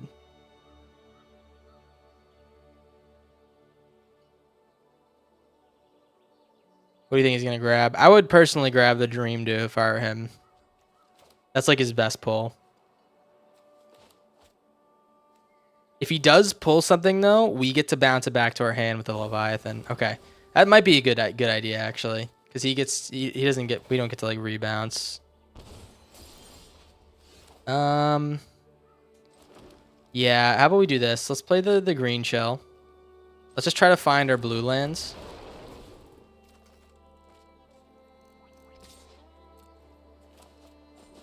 Ouroboros would go pretty insane here. I need more blue lands, man.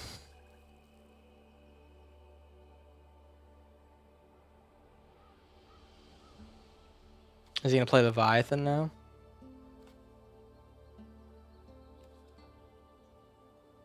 You could just Ritual Chamber.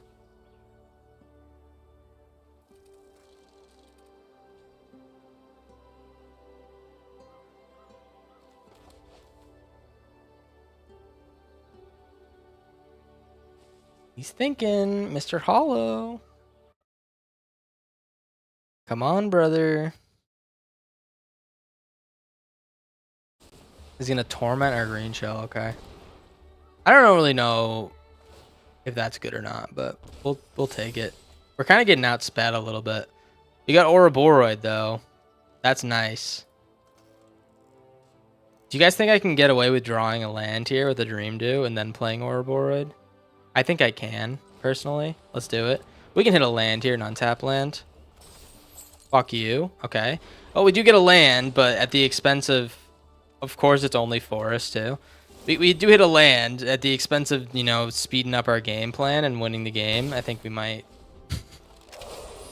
we might be dead now. We might be taking too much time. I guess the Leviathan would fuck up our Ouroboros plans. Gonna make it 5? Interesting, okay. Not really sure why he did that. Alright, let's play the... Dog, I'm gonna do this again. Give me a blue land, sir. This Charmer's being tapped to fucking shit. Here we go. Ouroboros, and then we can... Yeah, let's just do this.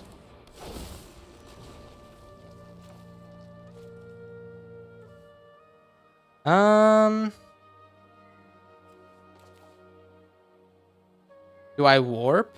I think we just Bloom Vine here. Let's just Bloom Vine. He's going to play the Leviathan, like, almost certainly. So let's just get in there with what we can.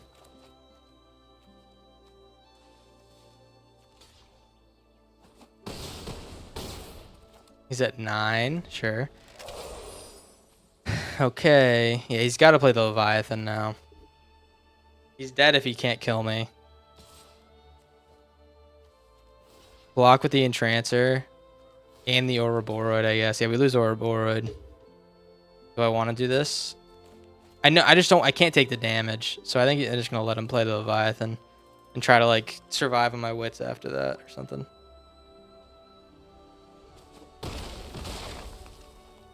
He doesn't kill Ouroboros. Wow.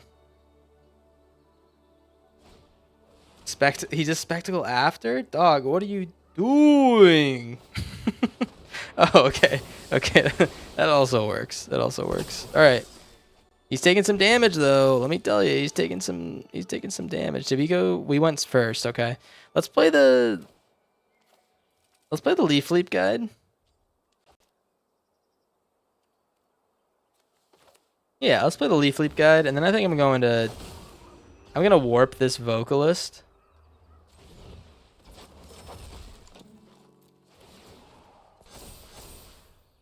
Play this on blue. I'm just gonna make a fish, I think. Let's make a fish. It could also be another token.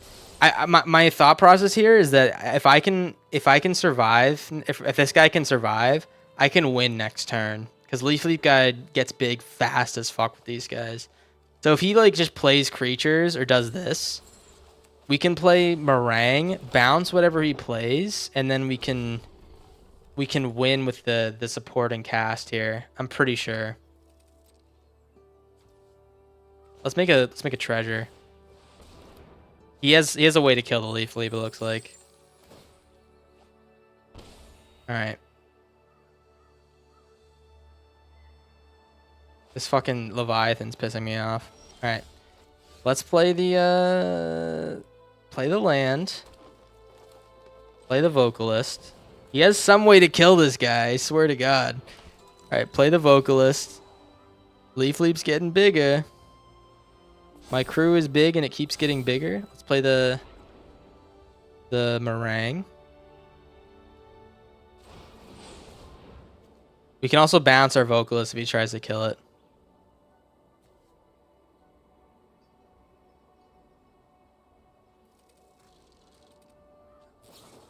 Okay. Well, good play. I think I have to just let this one go. Let's bounce his demon. Oh, jeez, man. All right. I'll tell you what. I'm going to bounce these guys. Double bounce is Spectacle because I just don't respect it that much. And then we'll warp. We can draw 2 cards with this warp. How about that? Yeah, let's warp. Once I get one of my green shells out here, I think we can kind of start going a little bit more crazy. Nice. Yes, he needs a way to kill these two. He needs another Edict. Another Edict, sir? He also has Leviathan, which is good enough. Spectacle. Okay, he has another Edict, it looks like. Man, people haven't been playing that card until they lost the other black card. That's good. Demon Wall, maybe? Dog, stop it. Why has that card been good? Why has that card been actually good against me? What is going on? He keeps stealing, like, good cards. I needed that green shell. Is he not going to take the green shell? Yeah, you better take the goddamn green shell, dog.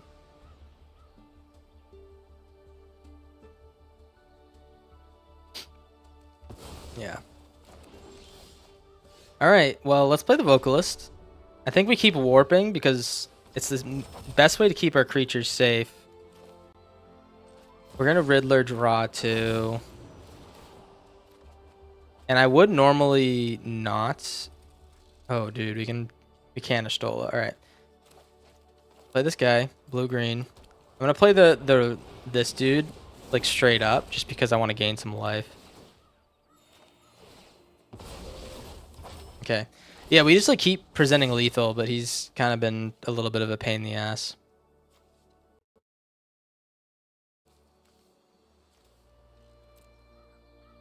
No way for us to like just get in and kill him.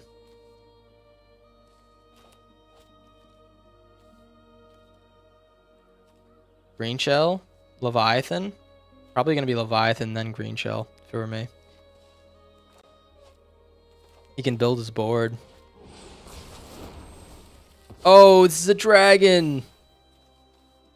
You forgot.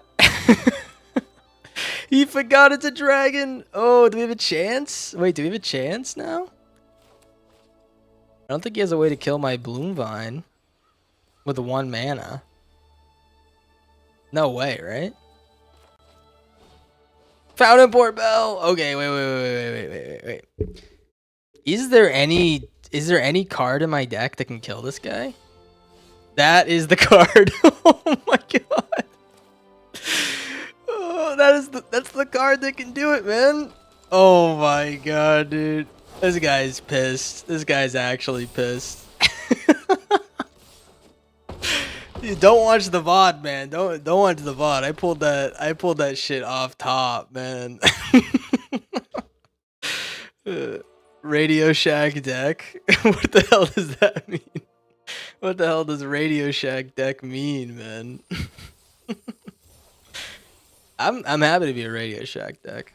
Ask and answer. That's you ask and you shall receive, I guess. Doesn't happen a lot with me, but all right. Interesting land. Don't know if I'm ever gonna play with it. That was nice. That doesn't happen a lot to me. You have questions, we have answers. Okay, I didn't know that was the slogan. Is anyone else here like a? First of all, I'm normally like a commercial buff, you know. At least like when I was like, I used to watch too much, you know, Nickelodeon and shit as a child. So I remember all the commercials, dog. I remember all. Ask me about a commercial, I'll sing that jingle right goddamn meow, man. I swear to God. It's a problem. Let's go first here. I don't think that this is the best hand of all time, but we do have the Riddler to rely on. I don't know the Radio Shack one, man. I like this card a lot. Little Frog Man. Little Frog Man. Standing on a fucking cattail, dog. He's a 3/4 and he's standing on a cattail. That's got to be a big ass cattail. I got to be honest, or else this guy's just punching way above his weight class. If Preparation H had a jingle, fuck, man. All right, that's like a tough question. I got to be honest. I don't know if I got one for you there. I might have been all talk, and you know lost on the first question. Is Preparation H like for Jock Itch, or is that like for something else? I feel like it was for something like Jock Itch, man. Are your balls hot and sweaty? It's a Preparation H day. I don't fucking know, man. What do you want me to say, huh? Opt? Okay. I would be interested to see if this guy can fuck with my Fegan Green Shell. I don't think this Astrologian's Planisphere is gonna get that big. That fast, at least. So we'll play the Green Shell. Okay, that's pretty big, pretty fast, I guess. Okay, well it's the 7/4.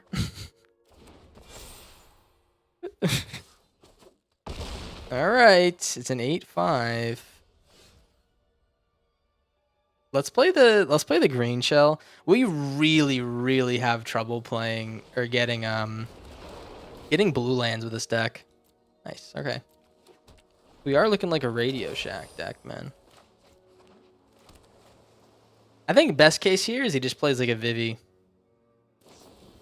That's worst case. He might be able to. He might be able to kill us this turn with this fucking juiced up bullshit card. How is this possible, man? How is this possible? What is this? Oh wait, is that instant or sorcery? I thought I was dead.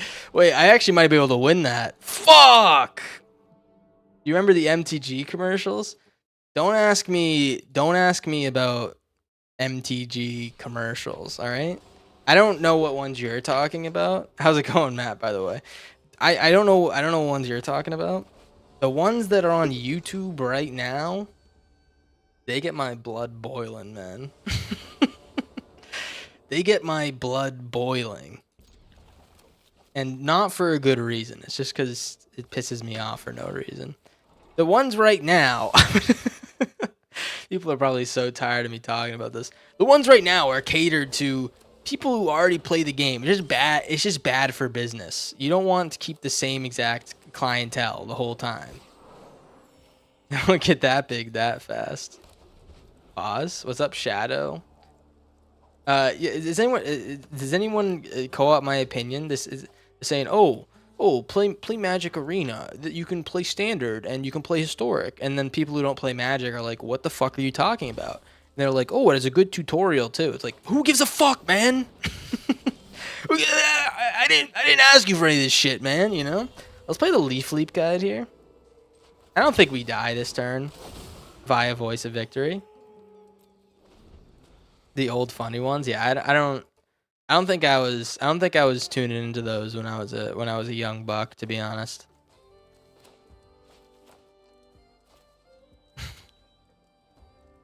I don't think I was tuning into that. Burst lightning. Okay. A little bit sad, a little bit scary, a little bit sad. Don't kill my Llanowar Elf, please. We're concerned about two cards. I'd say the card that we're most concerned about, not that one. It's the big dragon, the big fucking dragon, one that kills me instantly.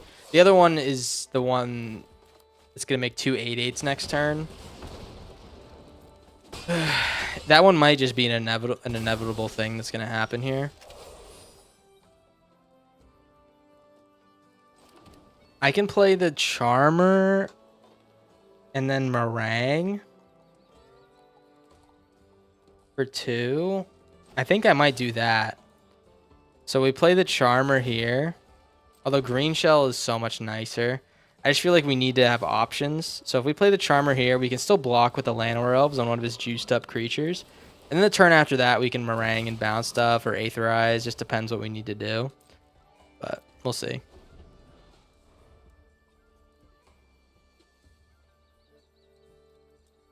What do we got? Do we have the classic?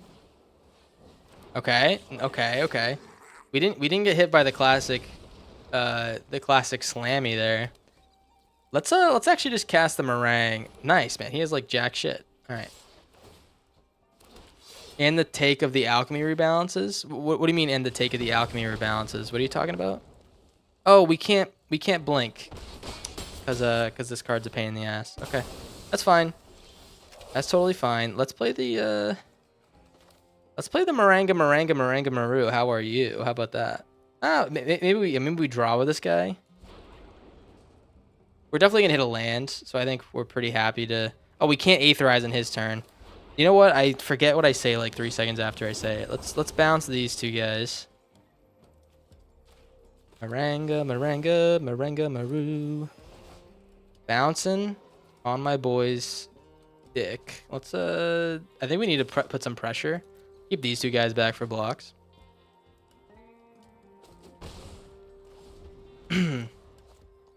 How's it going, Alfalfa? How you doing? And Bulk Dragon. Am I getting crappy mobile game ads that look nothing like the advertisement? If I hear you can raid the caravan one more time, I'm gonna lose it. What is it? What is you can raid the caravan? I don't know what that ad is, man. You can raid the caravan. Are you swinging with your headliner, dude? You gonna give me mad head? What's going on? All right, Vocalist is good. I do want to play this green shell. We can play green shell. The authorities are kind of fucking me up here. He's going to swing in. He's going to make 3 creatures. We're going to take 3 damage. We can block 1, 2, 3. I think I can survive this turn. 1, 2, 3. 1. If he plays any other creatures, we need a blocker. So let's just hold these guys back. Just get a land, man. Just get a land. I mean, come on, man. Right? You didn't draw a good card. Right? You didn't draw a good card, right? Can we get one of the creditreport.com ads? What do you mean? Can we? You want me to read them for you? All right, there's the card. Wait, there's the big card. That's the big card we're scared of.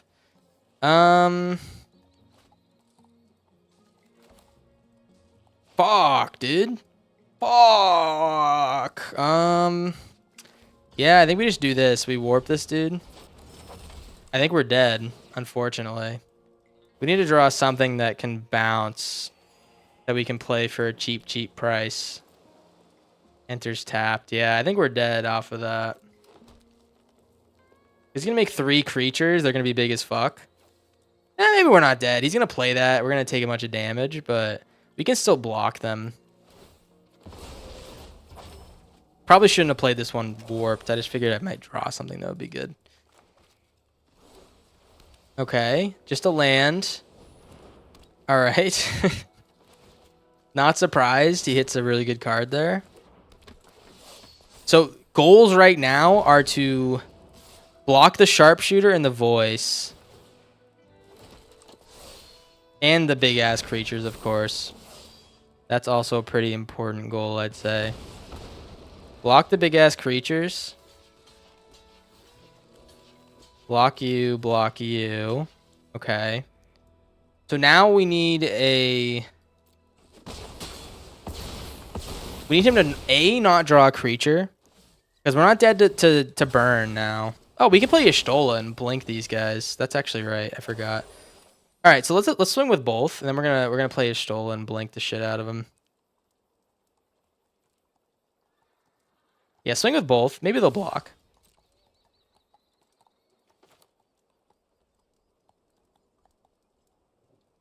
Y'shtola. All right.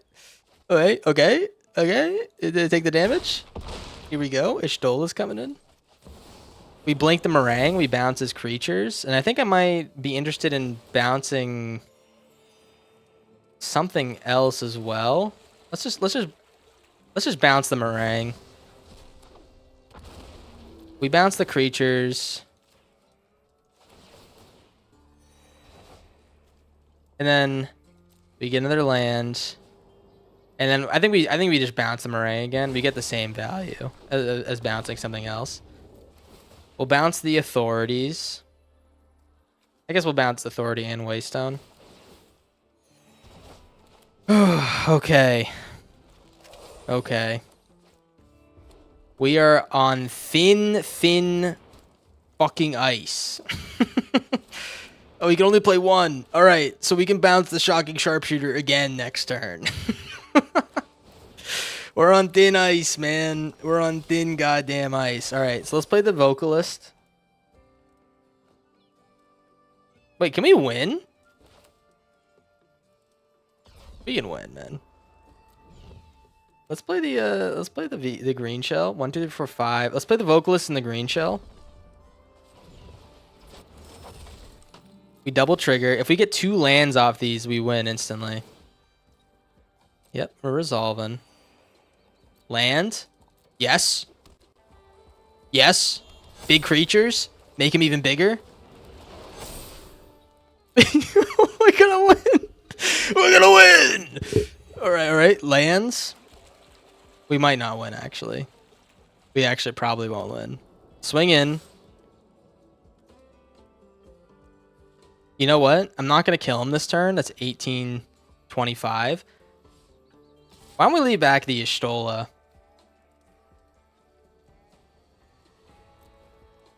We're not gonna win this turn, so let's leave back a blocker just in case there's something goofy here. Blink the Meringue. And I'm gonna blink the Vocalist as well. Return, return. Return, return. Okay. Now we blink the Vocalist so we don't have to replay him. We're probably gonna lose. I just like I have like a sixth sense for when some bullshit's gonna happen. Oh, I should have blinked him first, dumbass. Okay. Well, let's blink the Meringue again. Return that, and that's it. That's all I'm paying for, man. That's all I'm goddamn paying for. All right, discard or Aetherize. It's useless.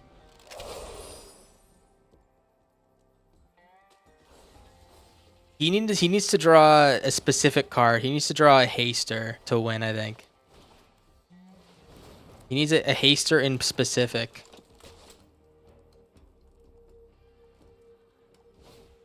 He didn't get it. He didn't get it. I don't think he did. He didn't get it. All right, wait.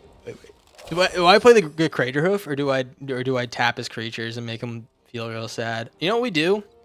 Do both, man. Let's warp this guy. I can't draw my deck. I'm gonna rub this one in, guys. I hope you guys don't mind. I'm just gonna rub this one in like a little bit. Play the Jill now that we have her. Bounce. I've been bouncing on this guy the whole time. Yep.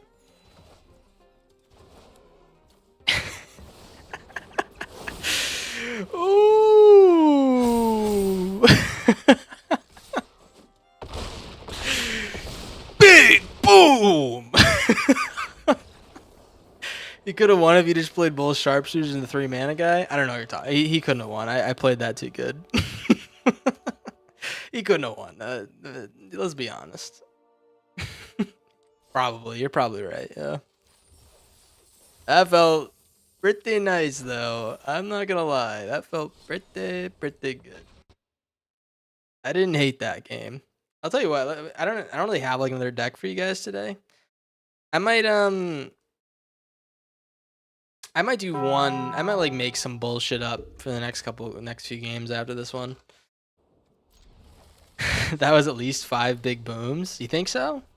You think Big Justice would think so? Hello? Let's just Temple of Mystery. I said hello back, dude. You want to play this game, man? I'm going to be the last one who says hello. All right? You better get used to it, Buster. Whisper your text. Buster, I hardly know her, by the way. Let's play the Ouroboros. You need a Glimmer Hoarder deck? All right. Checkmate. Checkmate. I'm gonna make that for you. I think it should be check, please. Actually, you can't Darkstar our Ouroboros. It's too big. It's too fat. It's too handsome. Let's hopefully we don't draw lands. Okay. This guy's gonna get big, but I don't know if it really means anything. If he kills it, right?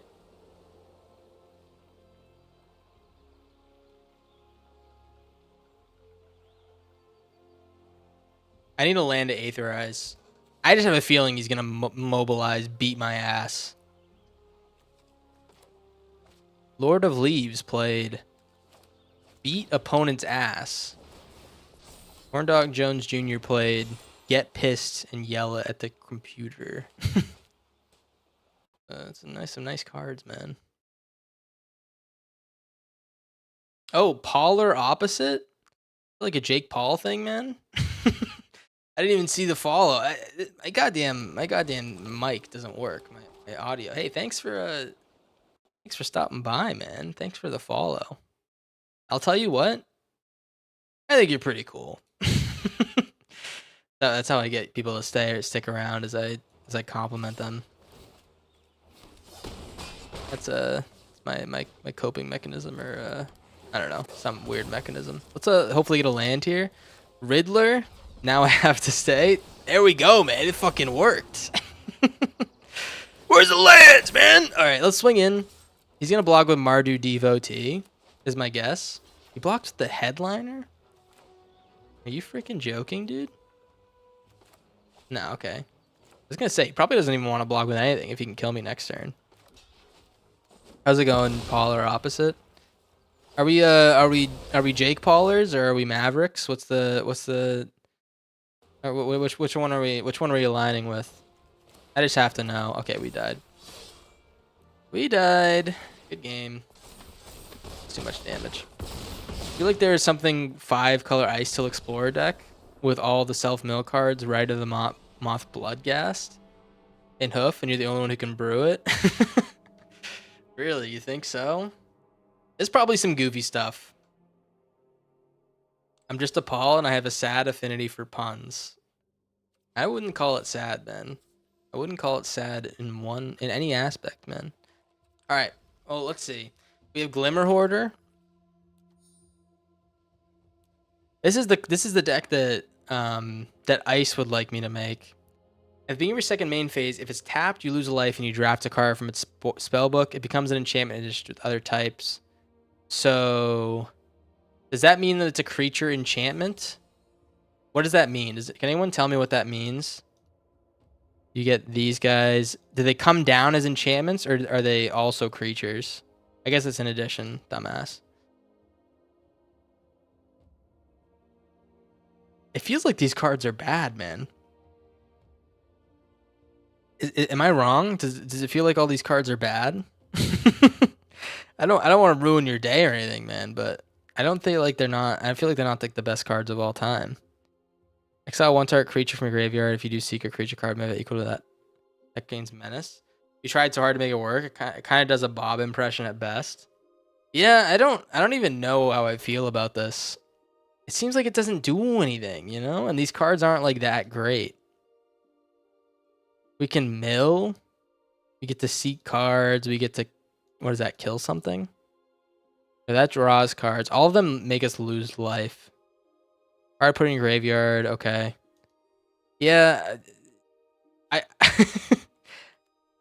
right, we're going to keep this in here. Give me a second. Give me a second. Let me do Ice Till. I'm gonna figure this one out for you, all right? Give me a second. You said Right of the Moth, Bloodghast. Why are we doing Right of the Moth and Bloodghast? Can someone explain that to me? Let's do Bloodghast. I think Ice Till Explorer is not a bad idea. Let's do that. We want good landfall. When it enters, you mill a card. We're gonna mill a lot, so how about we do return black green.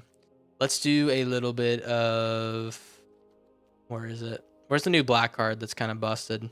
Oh, warp. This guy.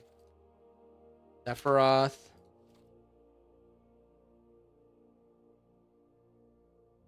It's best with a ridicule. This guy's not an enchantment. I feel like they're too expensive to play by themselves. That's my only really big concern. So we could do like a little graveyard thing with Ice Till that leads out into something a little bit more juicy. It might be a little bit difficult to pull this all together. I gotta be honest, especially with a Glimmer Hoarder in here.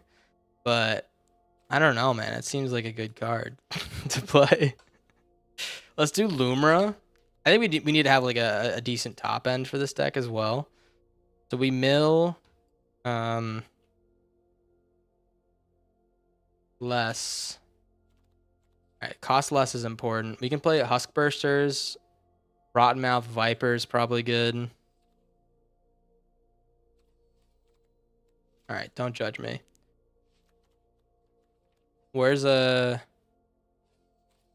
Diamond Weapon? I wanted to play this card a lot.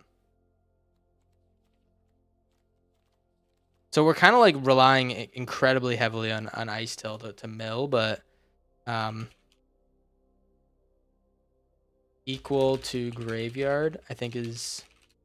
We lost a lot of good cards, by the way, with the rotation. Do Quag Feast. X-Death. That's lame. Kona. We can do Kona. Head Shredder is funny with Explorer. Yeah, you kind of bring up a good point, actually. Here, let's play a couple Konas, just because we don't know what we're doing. Magic noob, so it's interesting watching people who actually understand the game. Listen, brother, I don't understand shit. I appreciate the vote of confidence, but I really don't. I don't think I understand shit, man. I think some people think I understand shit, but I think they're just. I think they might be stupid as well. Sorry, chat. Sorry, chat. Let's yeah, let's do this. Let's just grab the right lands before we get even more into this. Kind of interested in like a couple demo fields if we're gonna be ripping shit from the graveyard. That might be a bad move, but I'm a bad kind of guy, you know? Too late, you've complimented me, so you're Magic Sensei now. Look at this guy. This guy's... I might be inclined to keep complimenting this guy. Balemerc? You're right. Absolutely right about that one. So play Balemerc. We get a bunch of creatures with Rodmouth Viper out here. We can rip shit on them. I guess I'm like really interested in return from graveyard to hand. There's nothing that really does this super well anymore. We don't have a Nashi or anything. I think Say Its Name might be pretty good. But there's nothing that we can like keep recurring cards, unfortunately. I could go into Sultai for Awaken the Honored Dead.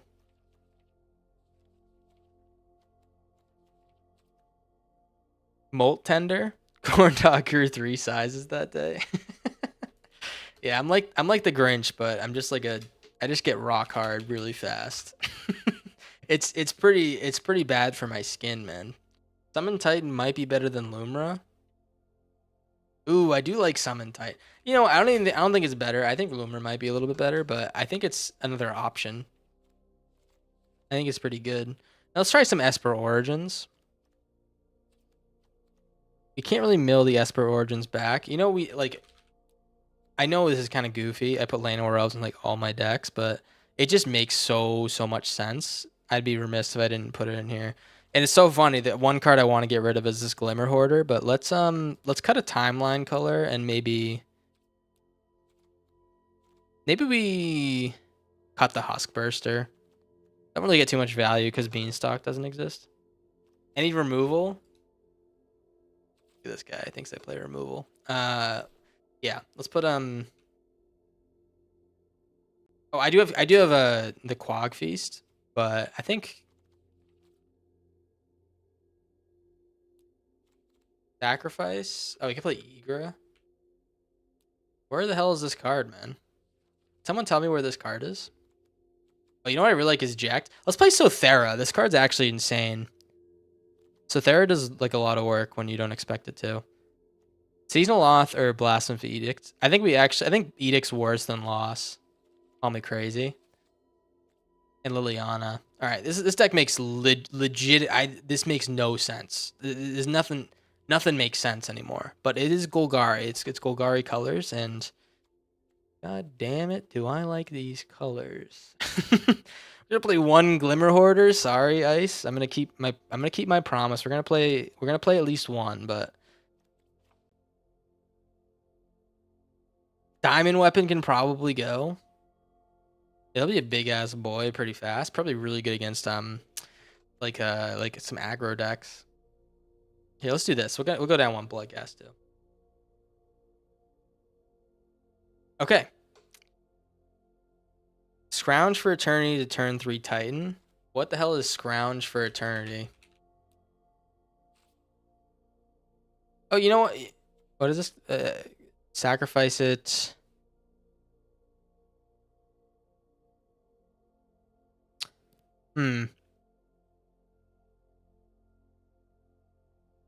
I think I might bail on that one. It's the kind of card that makes sense, but it's just not really my vibe. I don't like cards that require this much setup. Not a ton of setup, but just trust me. It's something about it seems a little goofy. Enters, you may forge, you make a bunch of squirrels, and you sacrifice a token. Put an acorn counter. Fuck it. 1 Kona. Alright, and also, We had Head Shredder. This is why I can't make decks on stream, by the way, because everyone like is shouting things, and I can't stop myself. You know, I see a card, I'm like, we said that card might work. You know what I mean? That one. Oh yeah, I don't know if I have space for it, but maybe we can make that card work. You know, get some enchantment or artifact removal. The Dragon Omen green black. Timeline color. Okay, we have timeline color. Actually, might go to one timeline color. Call me crazy. And the last thing we actually need is Fabled Passages. I didn't put that in. Oh, I did. We have Fabled Passages, 4 swamps, 1 forest. All right. Catch me cutting these C notes because we just need more options here. We need more colorless or basic lands to make this work. Here, I'm gonna cut us to Sur Secunde too.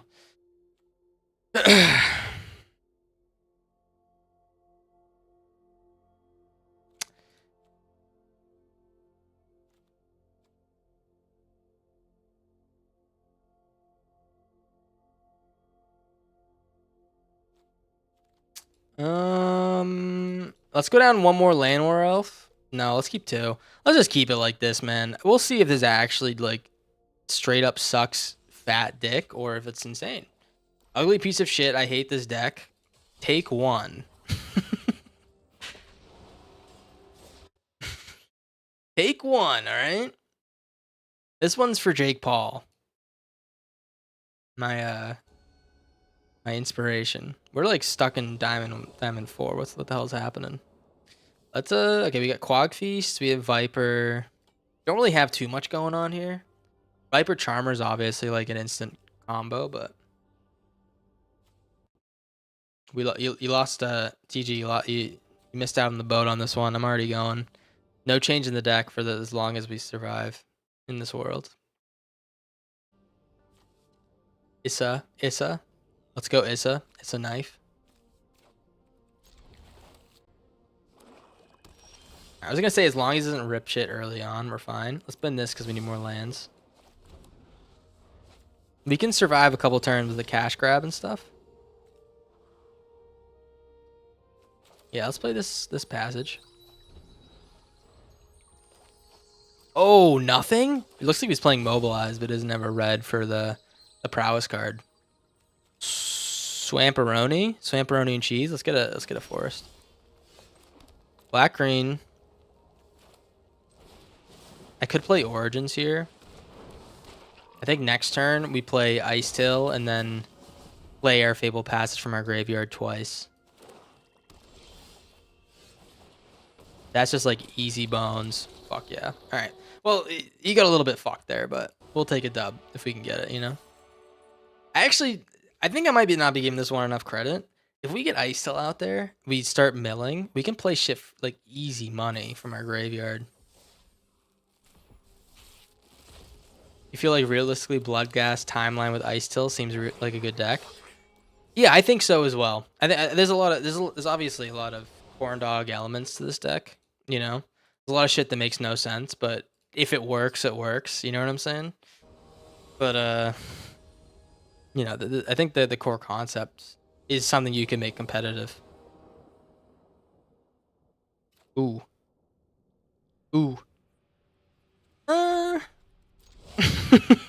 Catch me keeping the worst hand of all time.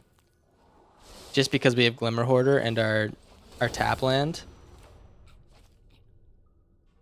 See if this combo works. Lunar combo. Okay, he's giving us some time at least. Let's play the Glimmer Hoarder. We'll station it. What do we get? We lose a life here. Sad. Balemark Leech, Angel Suffering, Chitinous Crawler. We can prevent damage. Chitinous Crawler might be insane. Alright, let's get the Crawler. Suffering goes crazy, does it? I guess I don't really like see the vision. It looks like he's gonna let us draw again here. Nice, okay. Well, I'm gonna station this guy again. As fuck the damage. Let's see what we get with it. Ephemia the Cacophony. End step, if you may exile and enchantment card from your graveyard. If you do, create a 2/2 black zombie. Puppet Razor. Seek a creature card. Okay, I think I'm gonna get this guy because I can play him. Even though I've been told that the big angel goes crazy,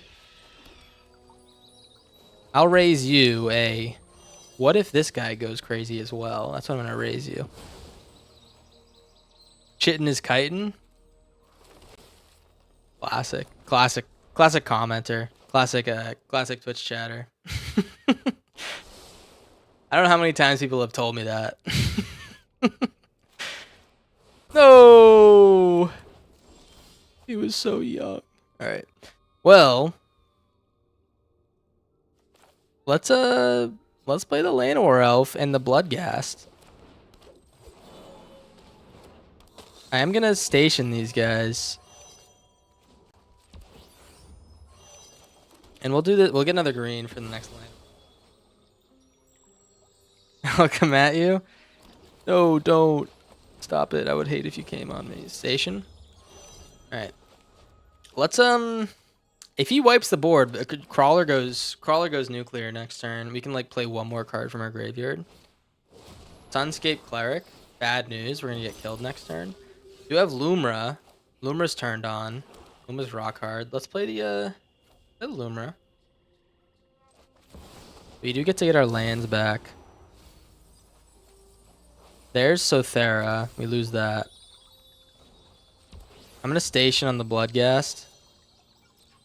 Swing in. He can't block. If he has the vampire, we die. Nothing we can do about it. Alright. Close. I mean, close to doing something, right?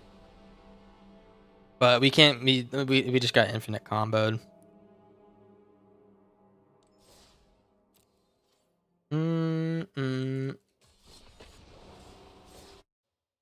The big question is this really an ugly piece of shit deck, or are we just terrible at the game? It's our flavor win to mispronounce cacophony. Cacophony. Cacophony. I literally don't know how to say cacophony. I thought I was saying it right. I thought I was a smart guy. All right, play the passage first. Turns on the diamond weapon. Rock hard. And I think I'm gonna get this on green.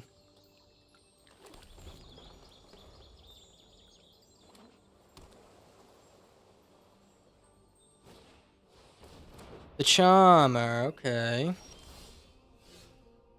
Well. Let's Quag Feast. We'll play our Charmer next turn, and then the following turns we can kind of go crazy with our Ice Tilt into Lumra. But until then, I think we just playing frogs. Okay. He's playing frogs, a little bit of a hiccup on the draw.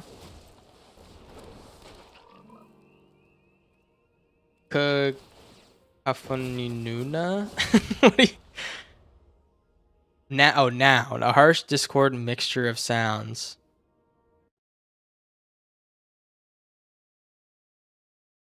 Alright, give me a second. Cacophony. That's what I said! I said cacophony! Am I getting gaslit right now? That's what I freaking said, dude. Cacophony. That's what I said. Alright, what do we get here? We get a double land. Mill. Okay. There goes a demo field. So this is why we have demo field. We can just keep replaying with Ice Till. Kind of like a shitty little reanimator or land hate piece. We can maybe not shit. Maybe it's not shitty, but it's against certain decks. It might start hitting some lands. Diamond weapon is cheap as fuck. Mechanizoa. Okay, wait. We might be getting a little bit of a gift here. Oh, never mind. Wait. That's actually kind of sick. What do we get? Like, No way, dude. No way, dude. We have no adamant choice. We have to deal damage to that. All right. Let's play the demo field. And then we'll play the Fabled Passage. Okay. We have no adamant choice. We have to kill that. Let's play the Lumra. We're gonna get a big ass board at least. Pretty nice. Or big ass lands selection here. Alright, we're really good at not milling lands. Let's play the maybe I just demo field them. Yeah. Let's demo field the Verge.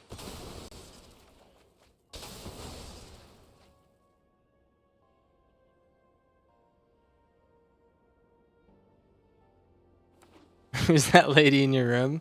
Good bit. Take action. Let's get this timeline color out in my graveyard.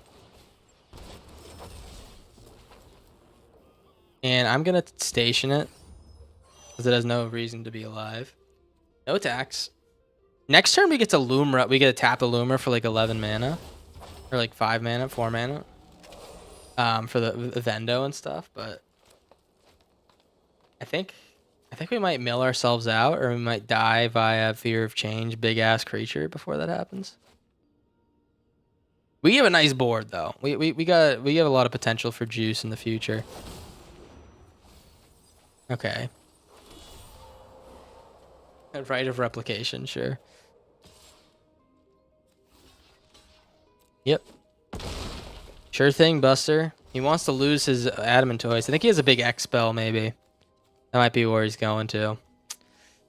Well, let's play the Kona.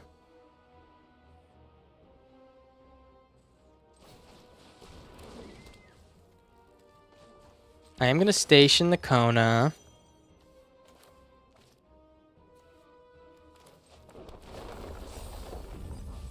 Man, we really are struggling with like a win con here. Maybe we need to play Ornate. The Sursekundi, okay. I like that a lot. Diamond Weapon. In the color. Sure, let's station on the Diamond Weapon. We have a lot of mana now.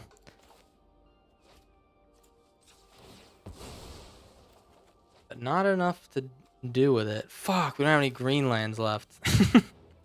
Okay, we can't play anything, I guess. Let's swing with the Lumra.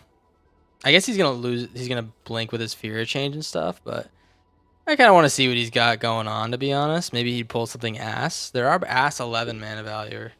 Okay, never mind. He's just gonna take the obvious dub. Yo, peace TG, have a good one, man. Alright. Put out the second Ice Till, I guess. At the risk of milling ourselves to death. End the turn.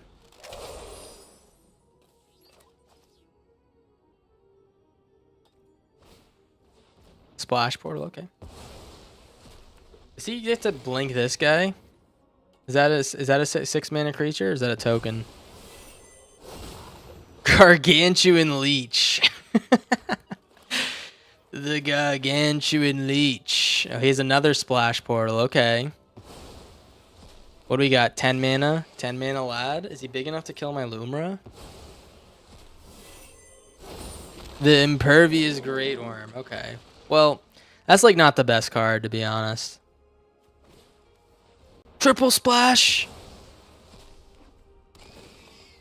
12 mana creature? What is 12 mana? Wow, this guy got fucked.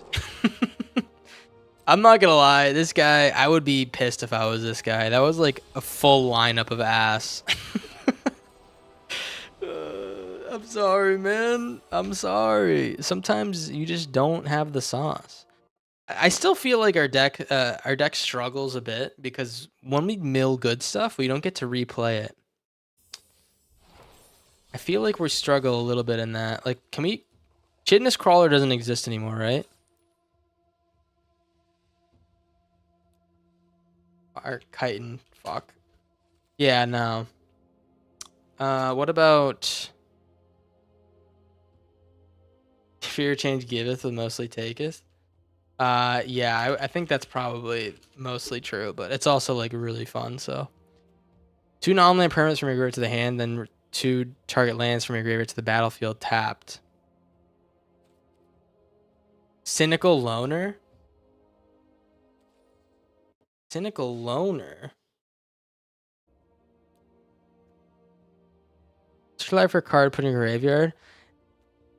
Yeah, I guess that does like go along with this stuff here, but what are we using to pull it out? That's like my big question mark is how are we pulling out good stuff? Battlefield. Like we ideally want a creature that does it so we can like combo with all the mana we have. We could try Rise of the Dark Realms. That'd be kind of goofy as fuck. Rise of the Dark Realms would do the Dark Realms. We could play Genesis Wave as well. I could go into white or blue. I kind of like Yuna as well. I'm not cynical. No, I didn't mean it, man. Terra Nation. I kind of like this card a lot. Broodheart Engine. We could return a Lumra or something. We're not really like super in on the big creatures, but I'll tell you what, it might be a little bit. I do like this Glimmer Hoarder, how that performs. How do I look for X? Is it M X? Wow, dude, I remembered. So I think a nice win con for us might be just like a fat X spell. I could see an Ornate working. I could see Mimoplasm working. There's like infinite combos with Mimoplasm now. Valgavas Onslaught, probably less so. Exsanguinate.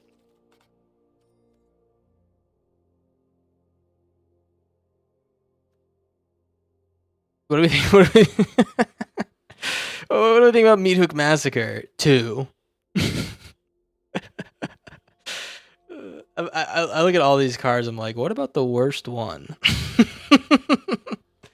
Yeah, let's try Meat Hook Massacre 2, man. Call me whatever you want to call me. I'm actually gonna bin one of the Ice Tills. Feels like we lose the game when we draw too many of these.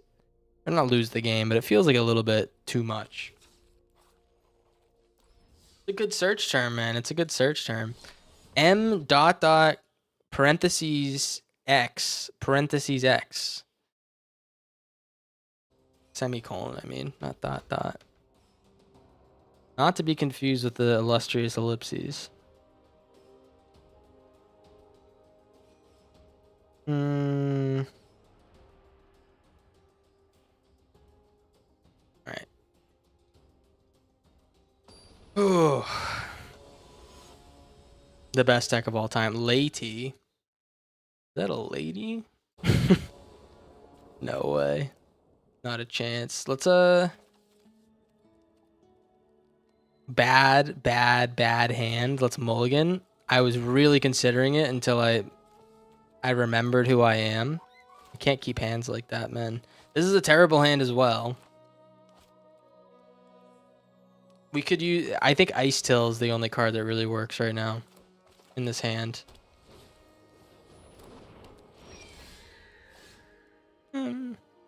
I kind of do like the Sasur Secundi here. Play the Molt Tender first. You're going to use O as a search term to get around the bloat. What is O? What does O do? Does that stand for awesome card? Because O starts with a awesome starts with an O. Oracle text. Oh, so you can look up specific text for a card. I see. I didn't know that. Sasur Secundi. Yeah, why do I know that like very specific one that is used? Let's station. I know that one, and I know the one. I know like power greater than toughness and shit like that. What was the other one? There was one I used to use all the time. I forget. All right, what do we got, lady? I'm scared about Healer's Hawk. Whenever I see this, I'm like, fuck, I need to pick my game up before he gets a big ass single creature.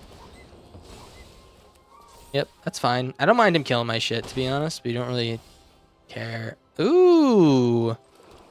Are we going to be killing some ice? Is that what we're going to be doing next turn? Station? Yeah, I think what we do here with this card is we just like station immediately and try to get this juiced up so we can actually use it. This one might be one of the better ones.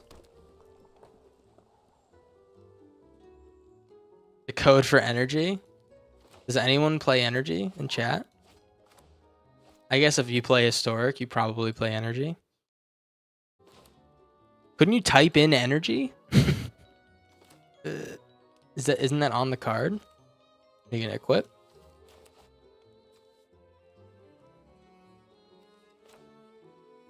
Should have played the passage maybe.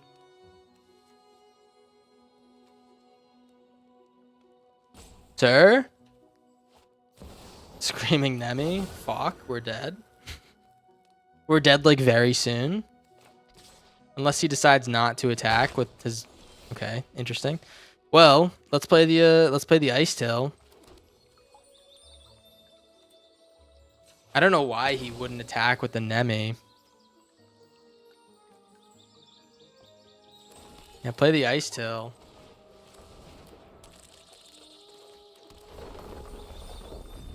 Okay, nice. And call me crazy. I think I do this. I'm not interested in attacking or blocking at the moment, so let's do this. We're gonna sack. Look for another green land. Next turn is Head Shredder. We get to mill and pull cards out. Yeah, what's up, Magic Noob 25? How you doing? Don't call yourself that. You're a beast. What do you got here, huh? Is he gonna just chainsaw the Healer's Cock?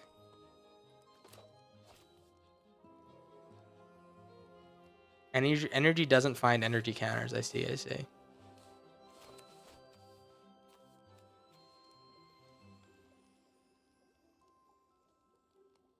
Your barber is the first guy you've talked to who likes Magic. How does that happen? How does that... I'm interested. How does that conversation happen? You say, hey, what's up, doc? I know he's not a doctor, but say, hey, what's up, Barb? Do you like Magic? And then he says, I guess. Why are you asking me that question? Is that what happened? He lined up my buzz for the hose. I understand he was doing that, but I'm just wondering how you got there in the first place, you know? All right. Let's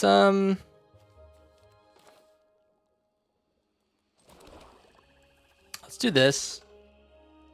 I can station. I kind of want to block this Screaming Nemi though. Get back our boy. We're gonna be in the trenches when we do it, but I think it might be the only way to get out of this. I aggressively tell everyone I meet about Magic. I hope that's not true, dog. Hope that's not true. I hope you have real conversations prior.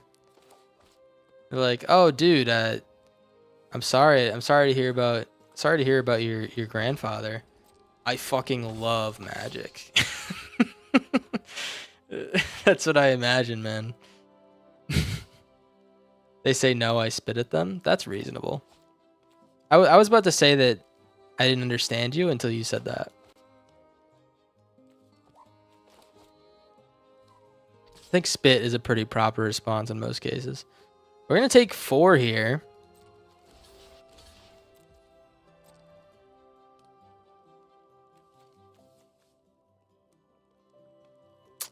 I'm worried that this last card's... Okay, good. I was going to say I'm worried the last card's removed. I think that was a pretty good trade for us. He's going to deal 3 damage to our face. We're going to not be able to gain life. But if we find some stuff to deal with this shit, I think we'll be just fine, right? He wants to deal damage to the Head Shredder. Sure. Hit my Ice Tail, man. Hit the Ice Tail. I don't even care if he kills it. Just hit the Ice Tail. Fuck. Alright. Oh, no. We can't station on his turn. Quag Feast? Nice. Okay. Well, let's play the passage. I do want to mill with this guy and see if we can do the Head Shredder thing.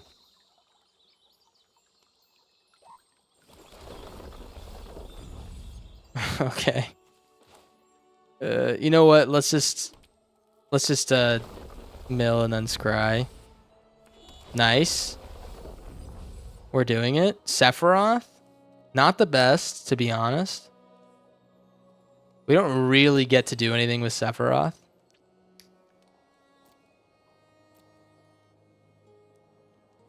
I guess I might need to draw cards.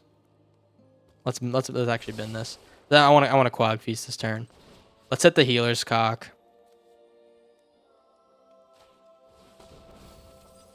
Oh my god, dude. Wait. Head Shredder's going nuts right now. Oh my god, dude. Head Shredder's going fucking nuts right now. Alright. Timeline color. We're going to lose a couple life. I say, who the hell cares? Let's station on this baddie. With a fatty. And then we have blocks for next turn.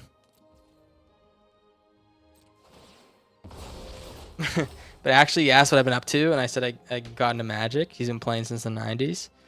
Dude, there's like a whole like small community of people who play Magic who never talk about it.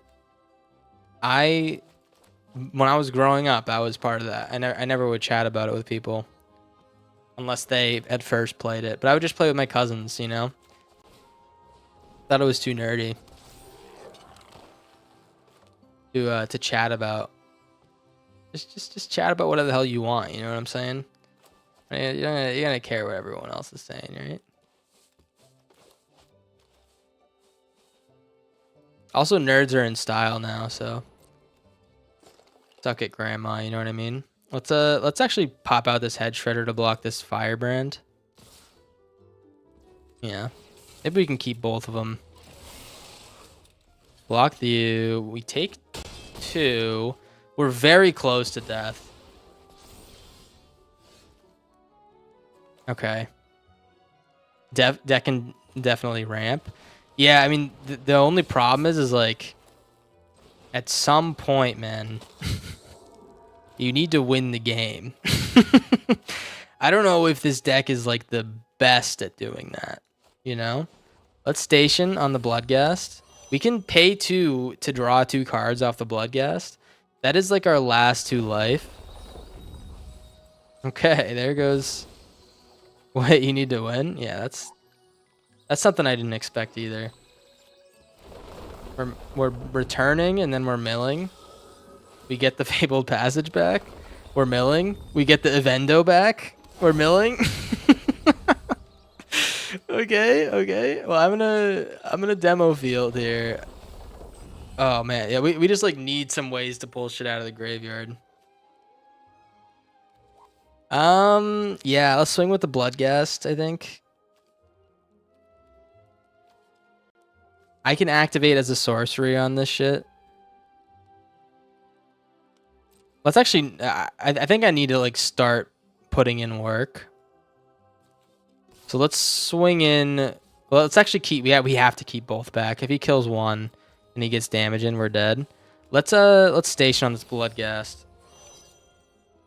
I might have to draw too with this Secundi. If he can deal 3 damage to me, he can deal 2. All right, or if he can do 1.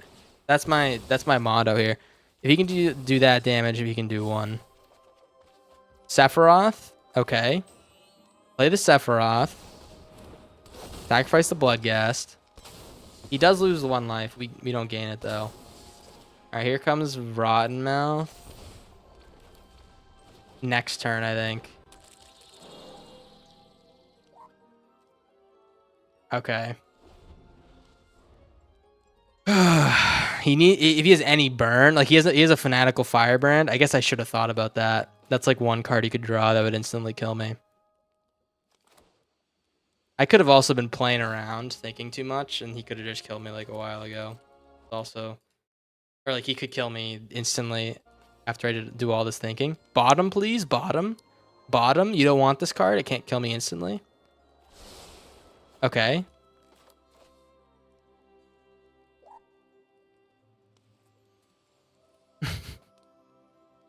Alright, we definitely block with the Molt Tender, I think.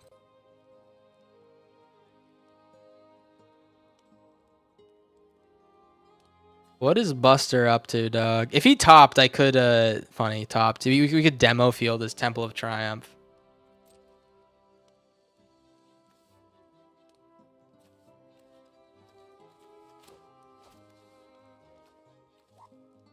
Okay.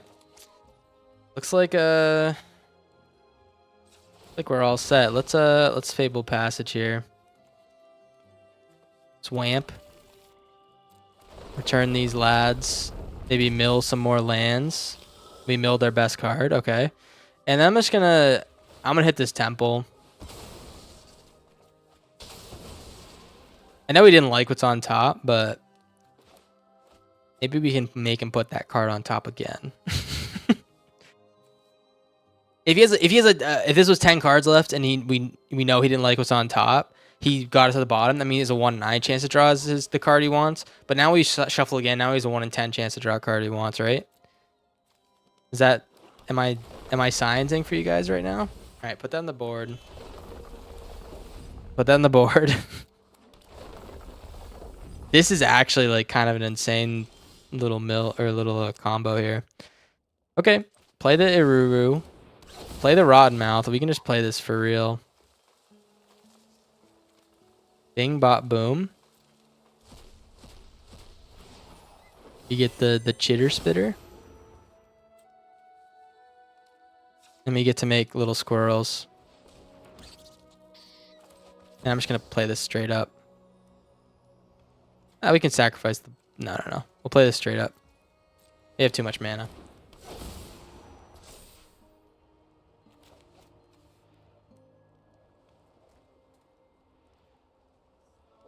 I think I'm going to attack with the Ice Till. If he dies, it's whatever. We have enough mana, right? We have enough mana to, like...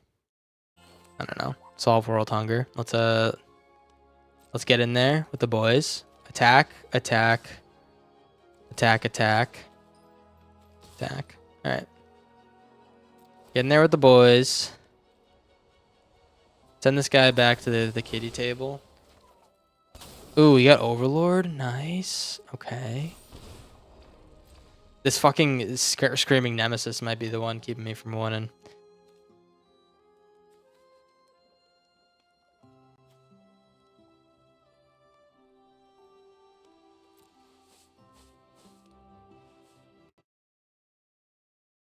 What do we got? Lady. This has been a long ass game. I remember saying lady at the beginning. Okay. Damage. And then we play Overlord. We have 16 cards left. No more lands, by the way. I'm done playing lands, except I'm forced to play lands when I mill with this guy. Fuck. All right. Well, let's play the Rotten Mouth again.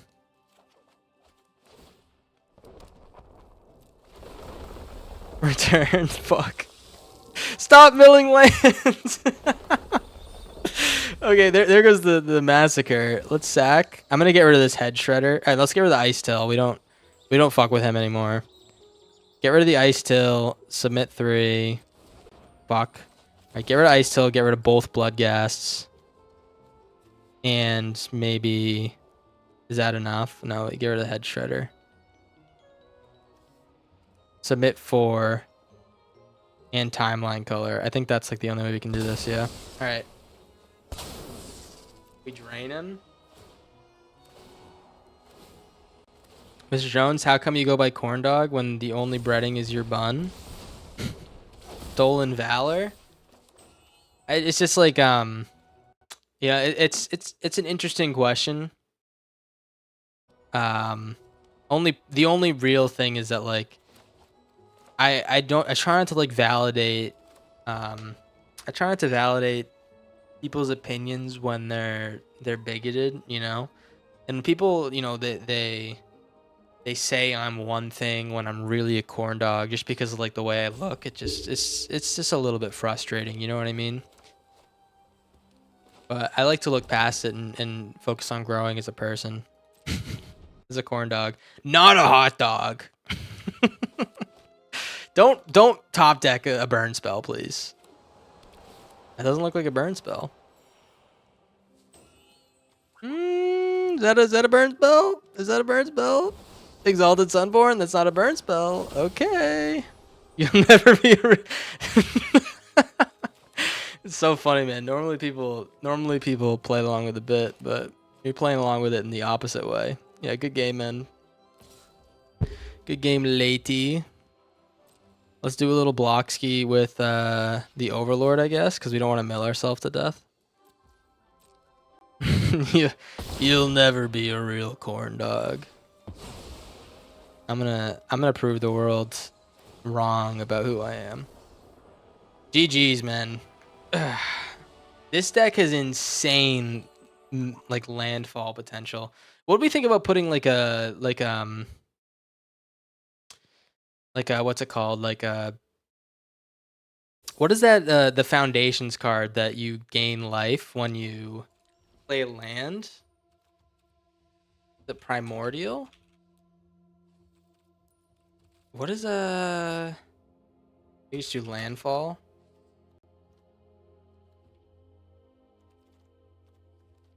Primeval Bounty. We could gain so much life with this card. So woke, next thing you'll tell us is that clankers have souls like humans.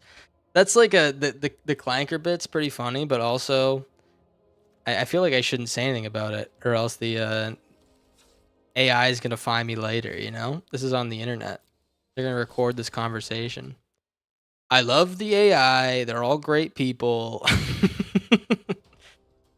They're all great. They're all great things. Just don't. You won't find me saying bad things about AI that often.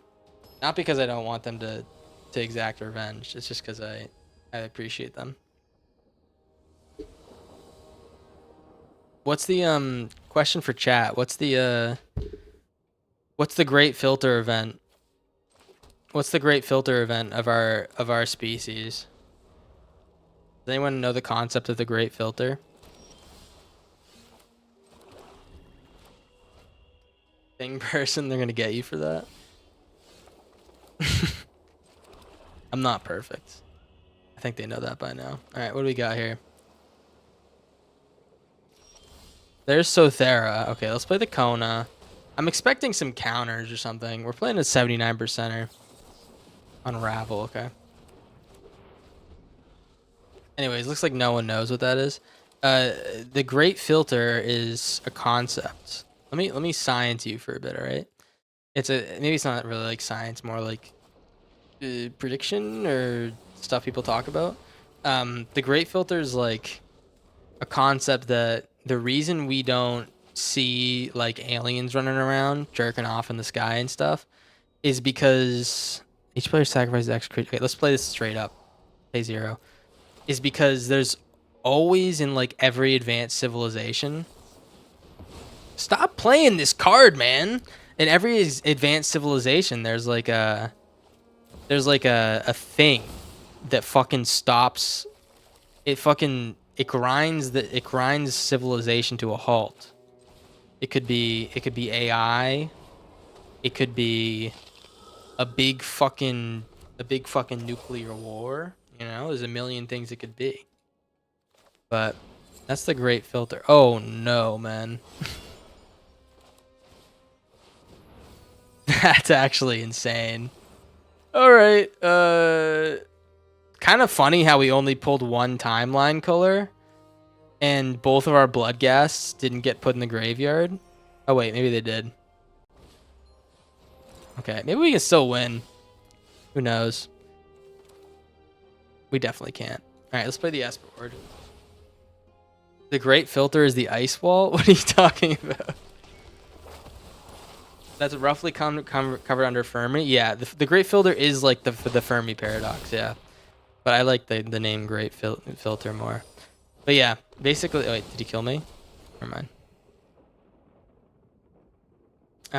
Yeah, what is it, like AI and there's a bunch of other bullshit, but I think it might be AI. I think that might be the one that takes us out first. AI and fucking McDonald's, you know what I mean? I wouldn't be upset if the human race died via, you know, 10-piece chicken nuggets, 12-piece, you know what I'm saying? I wouldn't be upset by that. At least we died doing what we loved, you know? The Earth is a globe. How come water lays level? Def not destroying the planet. Def the AI. Yeah, the other one. Yeah, maybe it's not. Yeah, there's a bunch of things. That's if you like. That is like also smooth. That is assuming that you have a brain and you believe in global warming. But yeah, that's another topic for another day. That's another topic, you know. I think I always thought that it was gonna be nukes. Now I'm kind of on the AI trend. I feel like we're kind of grinding that shit, you know. I should have got a black land there. We're kind of on our AI grind right now.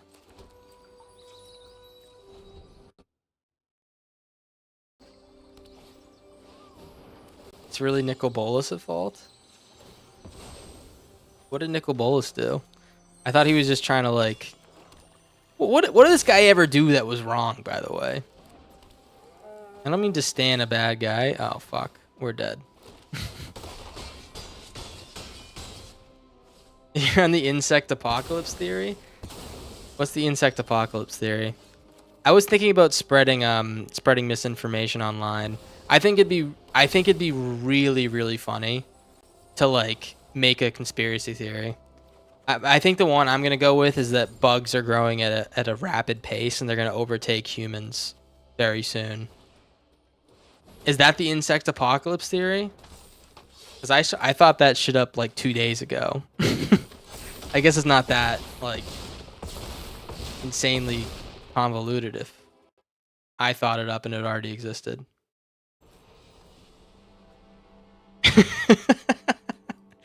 Earth is immune from the Fermi paradox for the sole reason that I would never let that happen. You're a beast, man. That's actually, I'm so glad you're here. I'm so glad you're here. Rule 35 of the internet is if it exists as a conspiracy theory about it. Is there a conspiracy theory that I go to the bathroom whenever I say I have to like get water and suck my own toes? Is there a conspiracy theory about that? That means that Rule 35 doesn't exist. I know that Rule 34 does exist because there is images and drawings of me sucking my toes in the bathroom, you know? But I don't know if there's a theory about that, just like data. That's just the truth. Yeah. You guys can think whatever you want.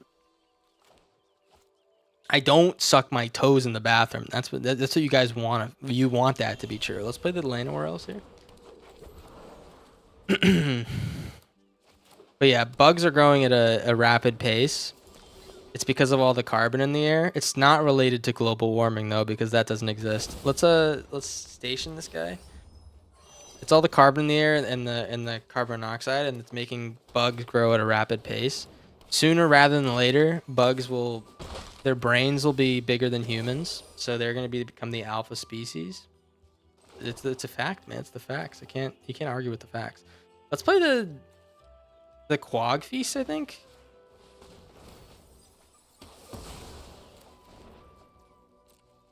And with bigger bugs comes a new apex predator as well. Their brain's gonna be smarter. They're gonna start making AI faster than we can, and their AI is gonna kick our AI's ass. It's true. It's true. Don't blame me. Blame science. You know. I'm doing like the worst job selling this shit. Let's play the Wastewood. I think I'm gonna season.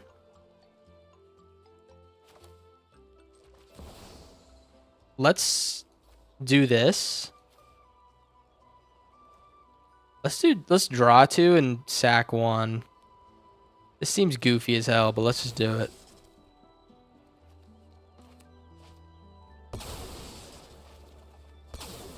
All right. Another ice tittle.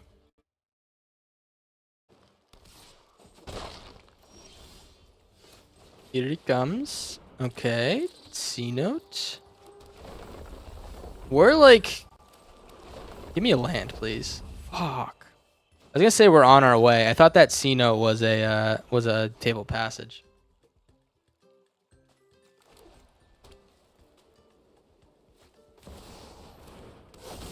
Something takes us all out in the Simpsons, and I start worrying. Odd Simpson theory is true, or they just made so many goddamn episodes that everything's true. Is that a conspiracy theory as well? I think they made too many goddamn episodes. Let's play the Vendo. Let's get a land off the top, please, huh? I've been dying. There we go. I was gonna say I've been dying for that shit to happen. Oh. Diamond weapon. Station. On the diamond weapon. And then... Oh, I stationed the wrong one. Okay, never mind.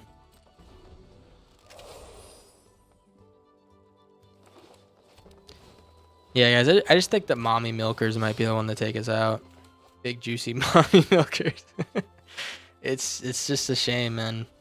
You can't enjoy anything these days. Let's what do we got? Let's Verge. This is a concerning deck. We're so bad at doing what we need to. Play the other Ice Till, I guess.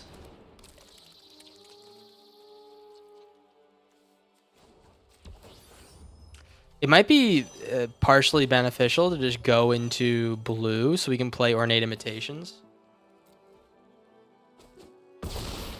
We put like a couple basic blues in the deck, and then we just go right into Ornate Imitations. He says good game. Okay. All right, I'm gonna do that. I'm gonna put one Ornate Imitations and then like a couple islands. The thing is, we don't have anything to recur. It's like so fucking annoying. We lost Nashi. Sultai is like useless now. Just go 5 colors.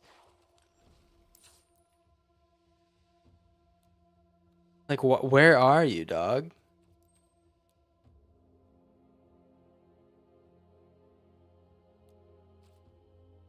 We can play No Priest.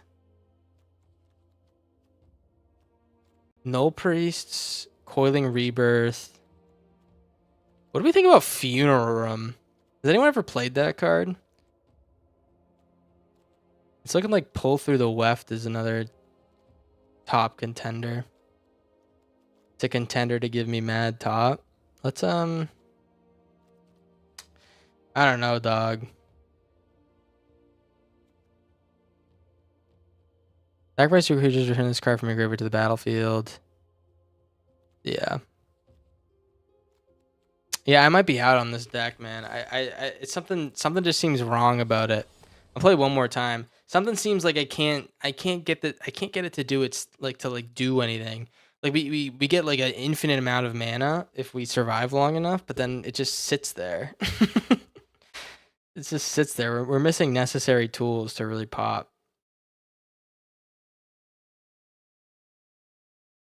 There's a 3-drop green black reanimator. I think the one you're talking about is rotated out of alchemy. That's the one I want to get. Let's take a look at the... Can someone post the anthology again? Can I take a look at that? While I game? Does anyone... I want to take a look while we're playing this game. We can chat about it a bit. I would be excited for some goofball cards. I don't know if they're going to be goofball cards because I don't think that really exists outside of Corndog world, if in like historic anthology type stuff. Squirming Emergence, yes, that is gone. That is a good card. That is a good card. I like that card a lot. Paw Patch, sure. Let's do the Hoarder and the Molt Tender. We can Viper next turn. What do you think about that? Oh, we can Viper next turn. All right. Let's play the... Let's actually exile the Quag Feast. And I can Viper for cheap here. We can just get rid of the Molt Tender.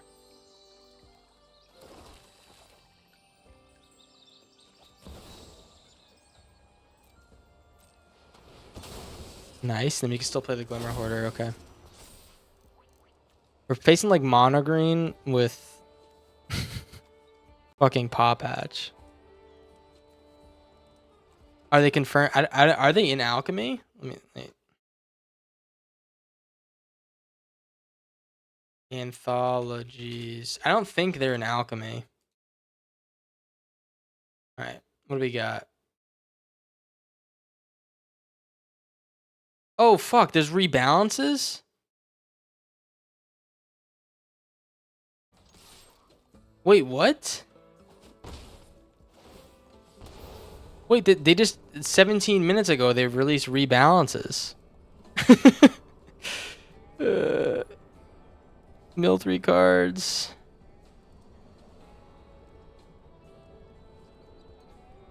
Sure, we'll do Puppet Razor. All right, let's take a look at this, man. They just released them. Breaking news, exactly. This is okay. Well, they have unfortunately re-released Corey Steelcutter. Bad news for the gang back home. They have released a. I'm not even realizing this guy's shitting on us at the moment. Oh, nice Quag Feast. Well, let's see if this works. Nice, it does work. Okay, good draw. I guess like okay draw. I guess we could have won regardless. Maybe we could have just probably won, right? Well, let's win. Let's finish this game out. We'll take a look. Thanks for a link. I'm playing a game right now, man. I'm in the middle of a game. Switch line for carpeting graveyard, starving remnant. Yeah, I'll do starving remnant. I'll pull it up. I'll pull it up. Don't you goddamn worry. Does he have another? Wow, this guy's a straight fucking shooter, man. He gets his shit when he. We are gonna win this turn though. I don't think he has any way to get around our dub.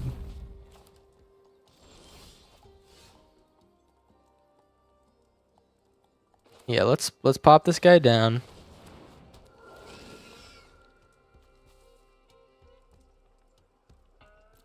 We'll draw 2, play this dude.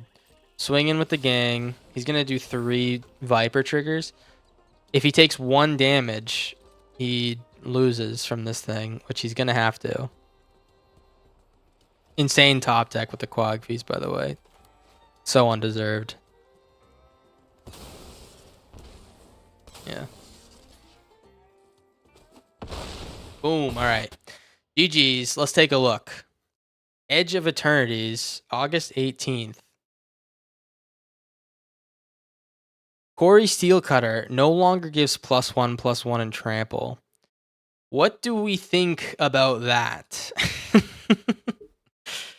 So it makes a haster that's a 1/1 with prowess. I gotta be honest, I still think it's really good. I don't think that's like the biggest deal.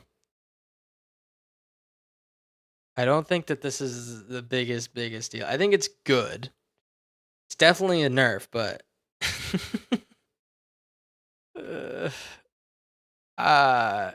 strong but less broken. I still man, I hate this card. I'm so sad they decided to not ban it. We're gonna see people play this yeah, that's the most minor part of the card. Yeah, I don't know what the hell why they would do this. Okay, it will still churn out tokens when unanswered, but it'll end games less quickly. Blocking with small and large creatures alike will be more effective counterplay. Thinking that's what Vivi really needed. Yeah, what are they doing, man? All right, Awestruck Signet. Whenever creature control flying enters, to whenever another creature control flying enters. So this is just banning or beefing down the Mockingbird combo, which I guess is welcome. It still was really good even after the nerfs and stuff. So yeah, whatever. I think it's a little bit more. Yeah, I'm fine with that. All right, Recruit Instructor. Whenever one or more items control attack to whenever Recruit Instructor attacks. That is a huge nerf. That is a huge nerf. Fuck you. Fuck you. All right, nice. I like that a lot. House Meld. Do they buff it? Change, then put it onto the battlefield under control to at the beginning of your next end step, put on the what? Oh, impact and brawl. Oh. I see. Okay. That's fair. I do like this card a lot. I like this card a lot, but yeah. That's very fair. And we have Soren change. Wait, they've changed it in historic. You may put a vampire creature from your hand in the battlefield, so you may put a vampire creature in the battlefield 6 or less. Okay. Whatever. Yeah, they just don't want people to play that combo, I guess. Is that combo still a thing? Yeah. It is still a thing? Okay. They buffed Ribald? They buffed Ribald again because they want it to be playable in historic. That's actually big news, right? That's actually big news. Hell yeah. Nice. Okay, another okay, an alchemy buff. This is what we're looking for. Whenever this creature on the right, you can hold under, you conjure, think twice. Spells you cast from your graveyard cost 2 less to cast. Okay, cost 2 was 3. Okay. And think twice is the one. Okay, they're buffing rats. Target opponent reveals each non-land card in their hand. You choose. Okay, you gain 1 life for each rat card in your hand. All right, that's kind of lame. 3/4 gains lifelink. Oh, I love this card. I fucking love this card. Now it works better. It works better to 3/4 instead of 4/3. It works better with green shell. Oh, and it's lifelink, man. Oh my gosh. All right, that's it. All right, arena anthologies. Great, 2/1/1 red goblin creatures. Storm. Add green for every forest. Okay, that's insane. Champion's Helm. As long as creature's legendary, that's hexproof. Okay. Feast and Famine. Nice. I like that card. Triplicate Titan. When it dies, you create a 3/3 colorless golem artifact. With flying, a 3/3 colorless golem artifact. With vigilance. Okay. Pretty sweet. No Vivi? Oh, yeah. What? Did they just. What are they doing, man? These guys are silly guys, huh? These guys are silly guys, huh? This is, I do like the changes, man. I gotta be honest, every time they buff something, it feels like a lot more impactful than the nerfs. Maybe not more impact. It feels like a lot more fun than they nerf. Like, this guy could be pretty good now. You get a 2/2 for 2, and then you get to think twice, and then you get to cast things for cheaper with from the graveyard. I love these aggro nerfs. I'm just sad that they put this back in the game. All right. Good job, John Shork and Jay Parker. Hey, man. Oh, wait. I can't see his picture? I was just gonna comment, by the way. I was just gonna comment. This guy looks like a happy dude. Can we all give it up for John, man? Like a happy dude. Give John a nice round of applause. Nice changes. There's more in the anthologies. All right. Have a Reddit. Right, okay, here. This is the anthology. Okay, this is the same article. Can you send me what you were talking about? Clickable tabs? Oh, I see. Oh. Epic music. Alright, we don't need this, like, this fucking phone thing. The MTGS. You know, these ads, you know?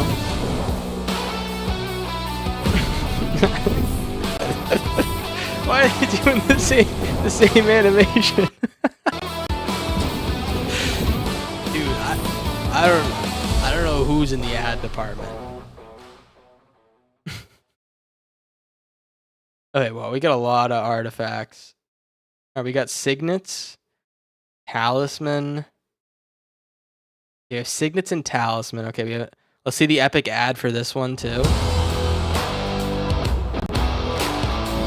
Badass. Okay, they're gonna play it. Nice. The phone's moving. We're moving around. Oh, we can play it for cheaper. Renin 6. Okay. Didn't this already exist on Arena? Barrow Boy. What is this Home Depot music? I'm telling you, man, they're obsessed with this phone movement shit. And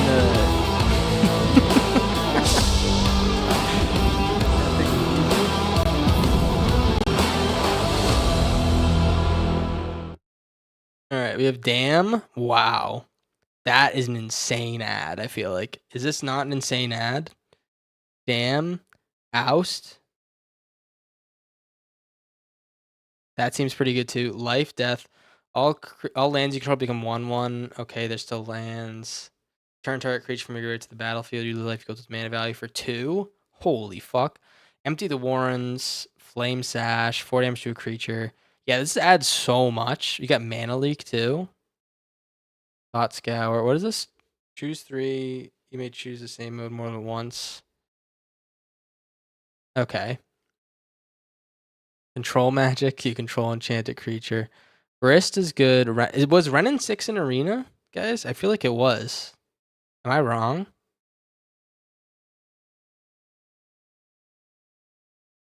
Your graveyard to your hand. Okay. Defenders have won 4 games in a row with 5-color town rain. I think it must be good. All of these are new. Okay. Eternal Witness. This wasn't new. This was in the game. I swear to God.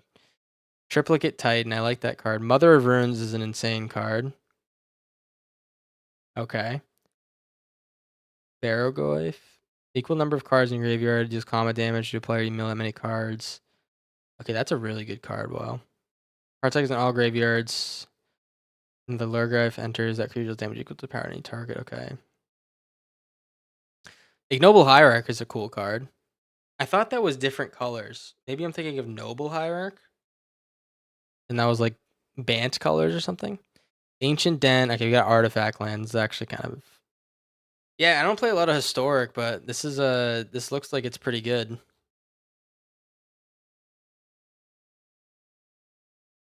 I get what is this?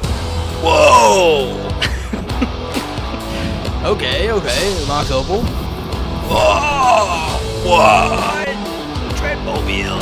Right at 6. What's that?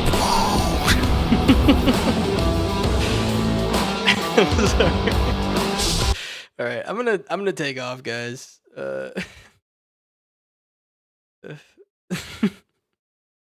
It's so funny, man. All right. Yeah, take care of yourself. I'm not gonna do any raiding.